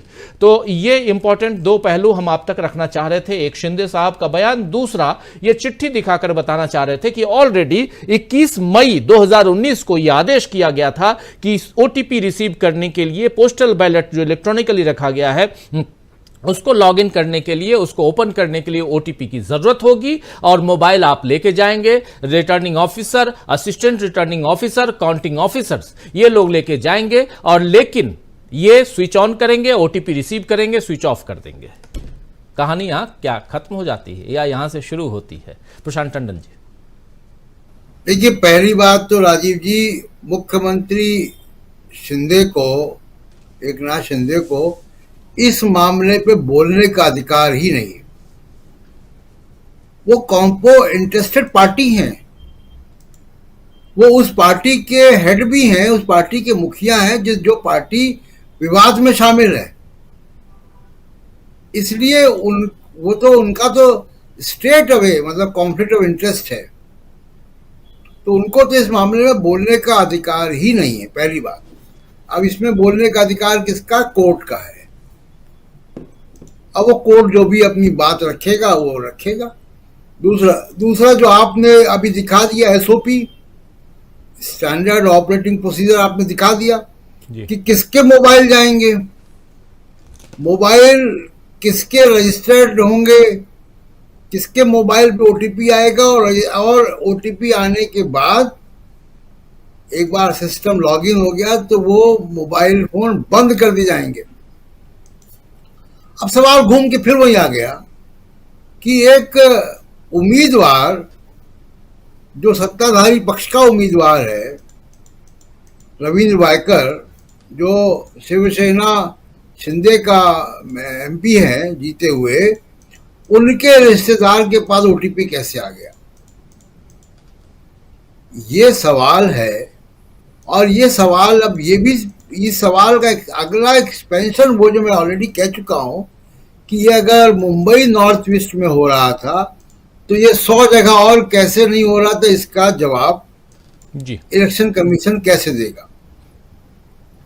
या तो सबकी रिकाउंटिंग हो, संभव नहीं होगा अभी। दूसरी बात देखिए राजीव जी, इंपॉर्टेंट बात यह है कि 300 पार की पूरी तैयारी थी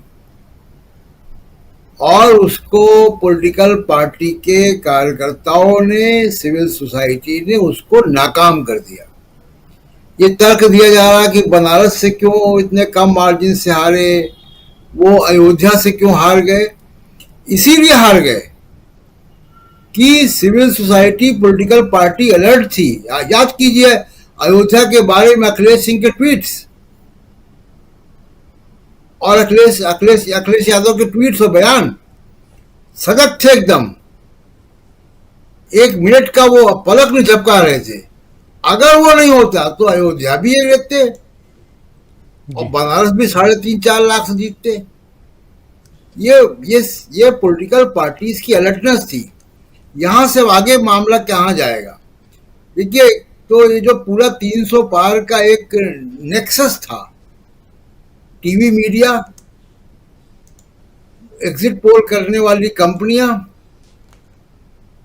चुनाव आयोग और पॉलिटिकल पार्टी, ये जो पूरा नेक्सस था ये एक्सपोज हो गया। अब आप देखिए कि ये जो 3-4 एग्जिट पोल वाले थे, इनकी दुकानें बंद हो जाएंगी, इनका कोई एग्जिट पोल मानेगा नहीं और इनके भविष्य के सारे एग्जिट पोल गलत होंगे, क्योंकि ये कभी भी बीजेपी को हारता हुआ नहीं दिखाएंगे। इनके सारे एग्जिट पोल गलत होंगे, तो इनकी दुकानें बंद हो गई। इनके एग्जिट पोल पे अब जनता विश्वास नहीं करेगी, टीवी मीडिया पे विश्वास पहले से ही घटा है। तो ये पूरा जो नेक्सस था, जो मकड़ जाल था 300 पार का, ये खुल गया और अब धीमे धीमे इस सिस्टम में अलर्टनेस आएगी, ट्रांसपेरेंसी नहीं आएगी। इलेक्शन कमीशन इन तीनों के रहते तो नहीं सुधरेगा, इसको हम नहीं मान सकते कि ये निष्पक्ष इलेक्शन कमीशन होगा, लेकिन लोगों में अलर्टनेस आएगी, जनता जो है वो कॉलर पकड़ेगी। तो जब जनता कॉलर पकड़ेगी तो सिस्टम अपने आप सुधरेगा। और मुझे पूरा यकीन है कि जनता ने जो कॉलर पकड़ा है इस बार, इसी वजह से ये एग्जिट पोल सही नहीं हो पाए, इसी वजह से 300 पार नहीं हो पाया। अब आगे सिस्टम और भी ठीक होगा और इन 3-4 एग्जिट पोल वाले टीवी मीडिया, इन सब की कलई खुल गई कि ये पूरा एक डिजाइन था और वो डिजाइन जो है सामने आ गया। जी बिल्कुल बिल्कुल, आप सही कह रहे हैं, बिल्कुल सही कह रहे हैं। वो डिजाइन सामने आया और सिविल सोसाइटी के लोग और नेता जो प्रतिपक्ष के जो विपक्षी दलों के थे वो उनका अलर्टनेस भी काफ़ी काम आया, और जो आप बता रहे हैं, और यहाँ से आगे की जो गतिविधियां हैं उस पर निगाहें टिकी हुई रहेंगी। ज़रा जल्दी से राहुल लाल जी, एक छोटा कमेंट आपसे भी चाहूँगा, धनंजय जी से क्लोजिंग कमेंट चाहूँगा। राहुल लाल जी, क्या आप यहाँ देखते हैं एक दबाव की स्थिति बनती हुई दिखाई देती है? शिंदे साहब आकर के कह रहे हैं कि पुलिस स्पष्टीकरण देगी, जरूरत नहीं, देखिए दबाव काफी भयानक दबाव है, और प्रशांत जी की इस बात से मैं सहमत हूं कि कॉन्फ्लिक्ट ऑफ इंटरेस्ट भी कोई चीज होती है। आपके पार्टी के उम्मीदवार जीते हैं, गलत ढंग से चुनाव जीते हैं, वो आप मुख्यमंत्री गलत ढंग से, शिंदे जो मुख्यमंत्री बने हैं वो भी एक गलत ढंग से मुख्यमंत्री बने हुए हैं। राहुल नावेकर जो विधानसभा अध्यक्ष उनके शक्तियों का गलत दुरुपयोग करके वहां पे बनी हुई है वो तमाम व्यवस्था है। और देखिए, जो रिटर्निंग ऑफिसर के स्पष्टीकरण थे, और राजीव जी जिस तरह से आपने एक लेटर भी अभी दिखा दिया ओटीपी को लेके, तो ओटीपी को लेके जो वंदना जी झूठ बोल रही है, वो झूठ तो सीधे सीधे एक्सपोज हो गया। वो ये चीज कहना कि हमने पत्रकार को समझाने का प्रयास किया था, पत्रकार के ऊपर हम विभिन्न धाराओं में केस दर्ज कराएंगे, तो देखिए ये जो पूरा प्रयास ये है कि सच्चाई जनता के समक्ष आ सके, और उल्टे जो मीडिया जगत है वो कहीं न कहीं दबाव में हो, वो दबाव में लेने का सीधा सीधा प्रयास है, वो सच्चाई को छुपाने का प्रयास दिख रहा है ये। और ये चीजें देखिए, चीजें स्पष्ट राजीव जी उसी समय हो गई थी।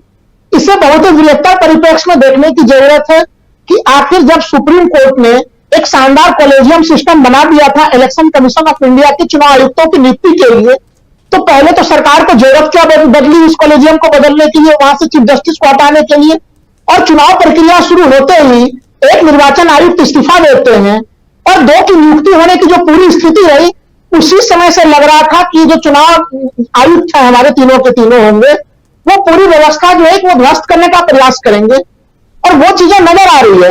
सोचिए कि जो आखिरी press conference election commission of India की तरफ से हुई, जहां पे दिख रहा था कि वो कई सारे सवालों के जवाब देंगे, क्योंकि पूरे इलेक्शन के दरमियान में उन्होंने प्रेस कॉन्फ्रेंस नहीं किया। हर स्टेज पे हर चरण के बाद हम लोगों ने देखा है कि प्रेस कॉन्फ्रेंस हुआ करते थे। उन सारे चीजों का जवाब देते हुए इलेक्शन राजीव कुमार के जो बयान थे उस दिन, मुझे तो राजीव जी काफी आश्चर्य लग रहा था। वो तो ऐसे लग रहा था जैसे कि वो बीजेपी के प्रवक्ता के रूप में बयान दे रहे हैं। तो इलेक्शन कमिश्नर के बयान और बीजेपी प्रवक्ता के बयान में कोई अंतर ही नहीं दिख रहा था। तो ऐसे स्थितियों में ये धांधलियां होनी तय थी, और वो धांधलियां हुई है। देखिए, जो बैलेट सिस्टम है, बैलेट सिस्टम की जो आरोप मुंबई में लग रहा है, वही तो चंडीगढ़ में देखा राजीव जी हम लोगों ने, कि आपको नहीं जिताना है तो आप कुछ वोटों को कैंसिल कर दे रहे हैं, और फिर जो है कि जिताने वाले को जिता दे रहे हैं आप। वही चीज वहां पे उन्होंने कर दिया। तो वो चंडीगढ़ मॉडल की बिल्कुल पुनरावृत्ति है, और मैं डंके के तौर पे कहूंगा, ऐसे एक जगह पे नहीं, ऐसे जगहों को खोजा जाएगा तो उन जगहों की संख्या 100 से ऊपर हर हालत में निकलेगी राजीव जी। बिल्कुल बिल्कुल, आप सही कह रहे हैं। जरा आना चाहता हूं धनंजय जी, महाराष्ट्र से शुरू, क्या महाराष्ट्र पे ही खत्म? क्या यहां से हम, इसलिए महाराष्ट्र पे खत्म की बात कह रहा हूं क्योंकि शिंदे गुट, अजित पवार गुट ये भी नाराज है। और अगर देखा जाए तो अभी जो अगला सप्ताह, मतलब ये कल का सोमवार नहीं, इसके बाद का सोमवार, यहां से परेशानियों का जो समय है वो शुरू होने वाला है नरेंद्र मोदी और उनकी सरकार के लिए, क्योंकि सदन के अंदर इतनी आसानी से ये सारे मामले इकट्ठे हो रहे हैं। चाहे ईवीएम का मामला हो, चाहे ओटीपी का मामला हो, चाहे नीट का मामला हो, चाहे ऐसे और भी कई सारे मामले हैं, ये सब कुछ सामने आएंगे। देखिए, नीट ने तो मतलब कलंक कर दिया। नीट जो है एक ऐसा एग्जाम है जिसमें मेडिकल की तैयारी करते हैं बच्चे, एग्जाम देते हैं और मेडिकल की पढ़ाई करते हैं, और उसके बाद वो खत्म नहीं हो जाता, स्वास्थ्य व्यवस्था में लगते हैं, देश का स्वास्थ्य उनके हाथ में होता है। उसको इस तरह से उसको भी बदनाम कर दिया, उसको भी खत्म कर दिया। वहां भी पैसों का धंधा चल रहा है। हालांकि मैं मानता हूं कि जो पैसों का धंधा है वो कोई नया नहीं है, पहले भी होता था, कई लोग पकड़े गए हैं, हमारे बिहार में बहुत हुए हैं, नवेंदु भाई जानते हैं ऐसे। लेकिन वो होता था क्या, डमी कैंडिडेट उठाए जाते, ये तो पेपर लीक हो गया, यहाँ से लोग वहां चलाया गया। बताइए, झारखंड का लड़का चला आया गुजरात एग्जाम देने के लिए, और बाकायदा सेटिंग हो गई, इतने लाख रुपए दो और हम तुमको पास कराते। अब इसके बाद और दुर्भाग्य की बात होती है कि जो शिक्षा मंत्री है वो कहते हैं ऐसा कुछ नहीं हुआ है, और अब कह रहे हैं कि एनटीए पे कार्रवाई करेंगे। अरे तो आप शिक्षा मंत्री हो भाई, जब पत्रकारों को पता चल गया, पुलिस वालों को पता चल गया, कितने अरेस्ट हो गए, तब तक आपको कुछ पता नहीं, और आप देश के शिक्षा मंत्री हो, मानव संसाधन विकास मंत्री हो। तो ये हास्यास्पद है और बहुत दुखद है। अब महाराष्ट्र की बात आपने कही, लेकिन महाराष्ट्र में चुनाव होना है, विधानसभा चुनाव, और बीजेपी के लिए यहाँ पे जो है जीने मरने का प्रश्न, क्योंकि जिस तरह से लोकसभा में परिणाम आए हैं, तो लग रहा है बीजेपी को कहीं हम निवट न जाए। तो कहाँ तो वो कोशिश कर रहे थे कि हम जो है अगली बार अकेले दल पर लड़ करके जो है विधानसभा में सत्ता बना लेंगे और हम ही मुख्यमंत्री होंगे, हम ही सब करेंगे, जैसा बिहार में सोचते रहते हैं, वैसे महाराष्ट्र में सोच रहे थे। लेकिन महाराष्ट्र में उनकी सबसे बुरी हालत है, ये समझ लीजिए। और जो उद्धव ठाकरे ने, पृथ्वीराज चौहान ने और शरद पवार जी ने जो प्रेस कॉन्फ्रेंस किया, उसमें और स्पष्ट कर दिया कि तीनों एकजुट है, कहीं कोई भेद नहीं है और कहीं कोई झगड़ा नहीं होने वाला है। ये भी अनाउंस कर दिया उद्धव ठाकरे जी ने कि किसी गद्दार को हम अपनी पार्टी में वापस शामिल नहीं करेंगे।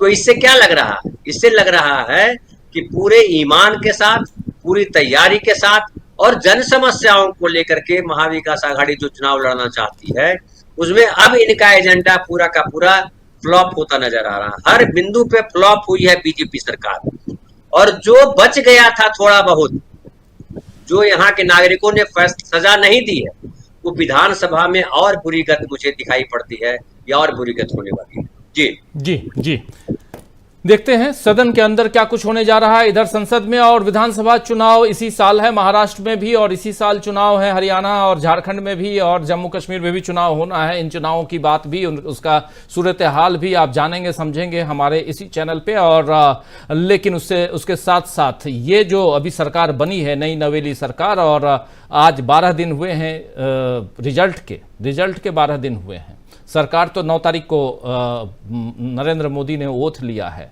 तो अभी तो 16 तारीख और 9 तारीख मतलब 7 दिन हुए, एक सप्ताह। आगे देखते हैं अगले सप्ताह से क्या कुछ चलता है, होता है। लेकिन ऐसे घोटाले अगर सामने आएंगे तो घोटालों से शुरुआत हुई है इस सरकार की।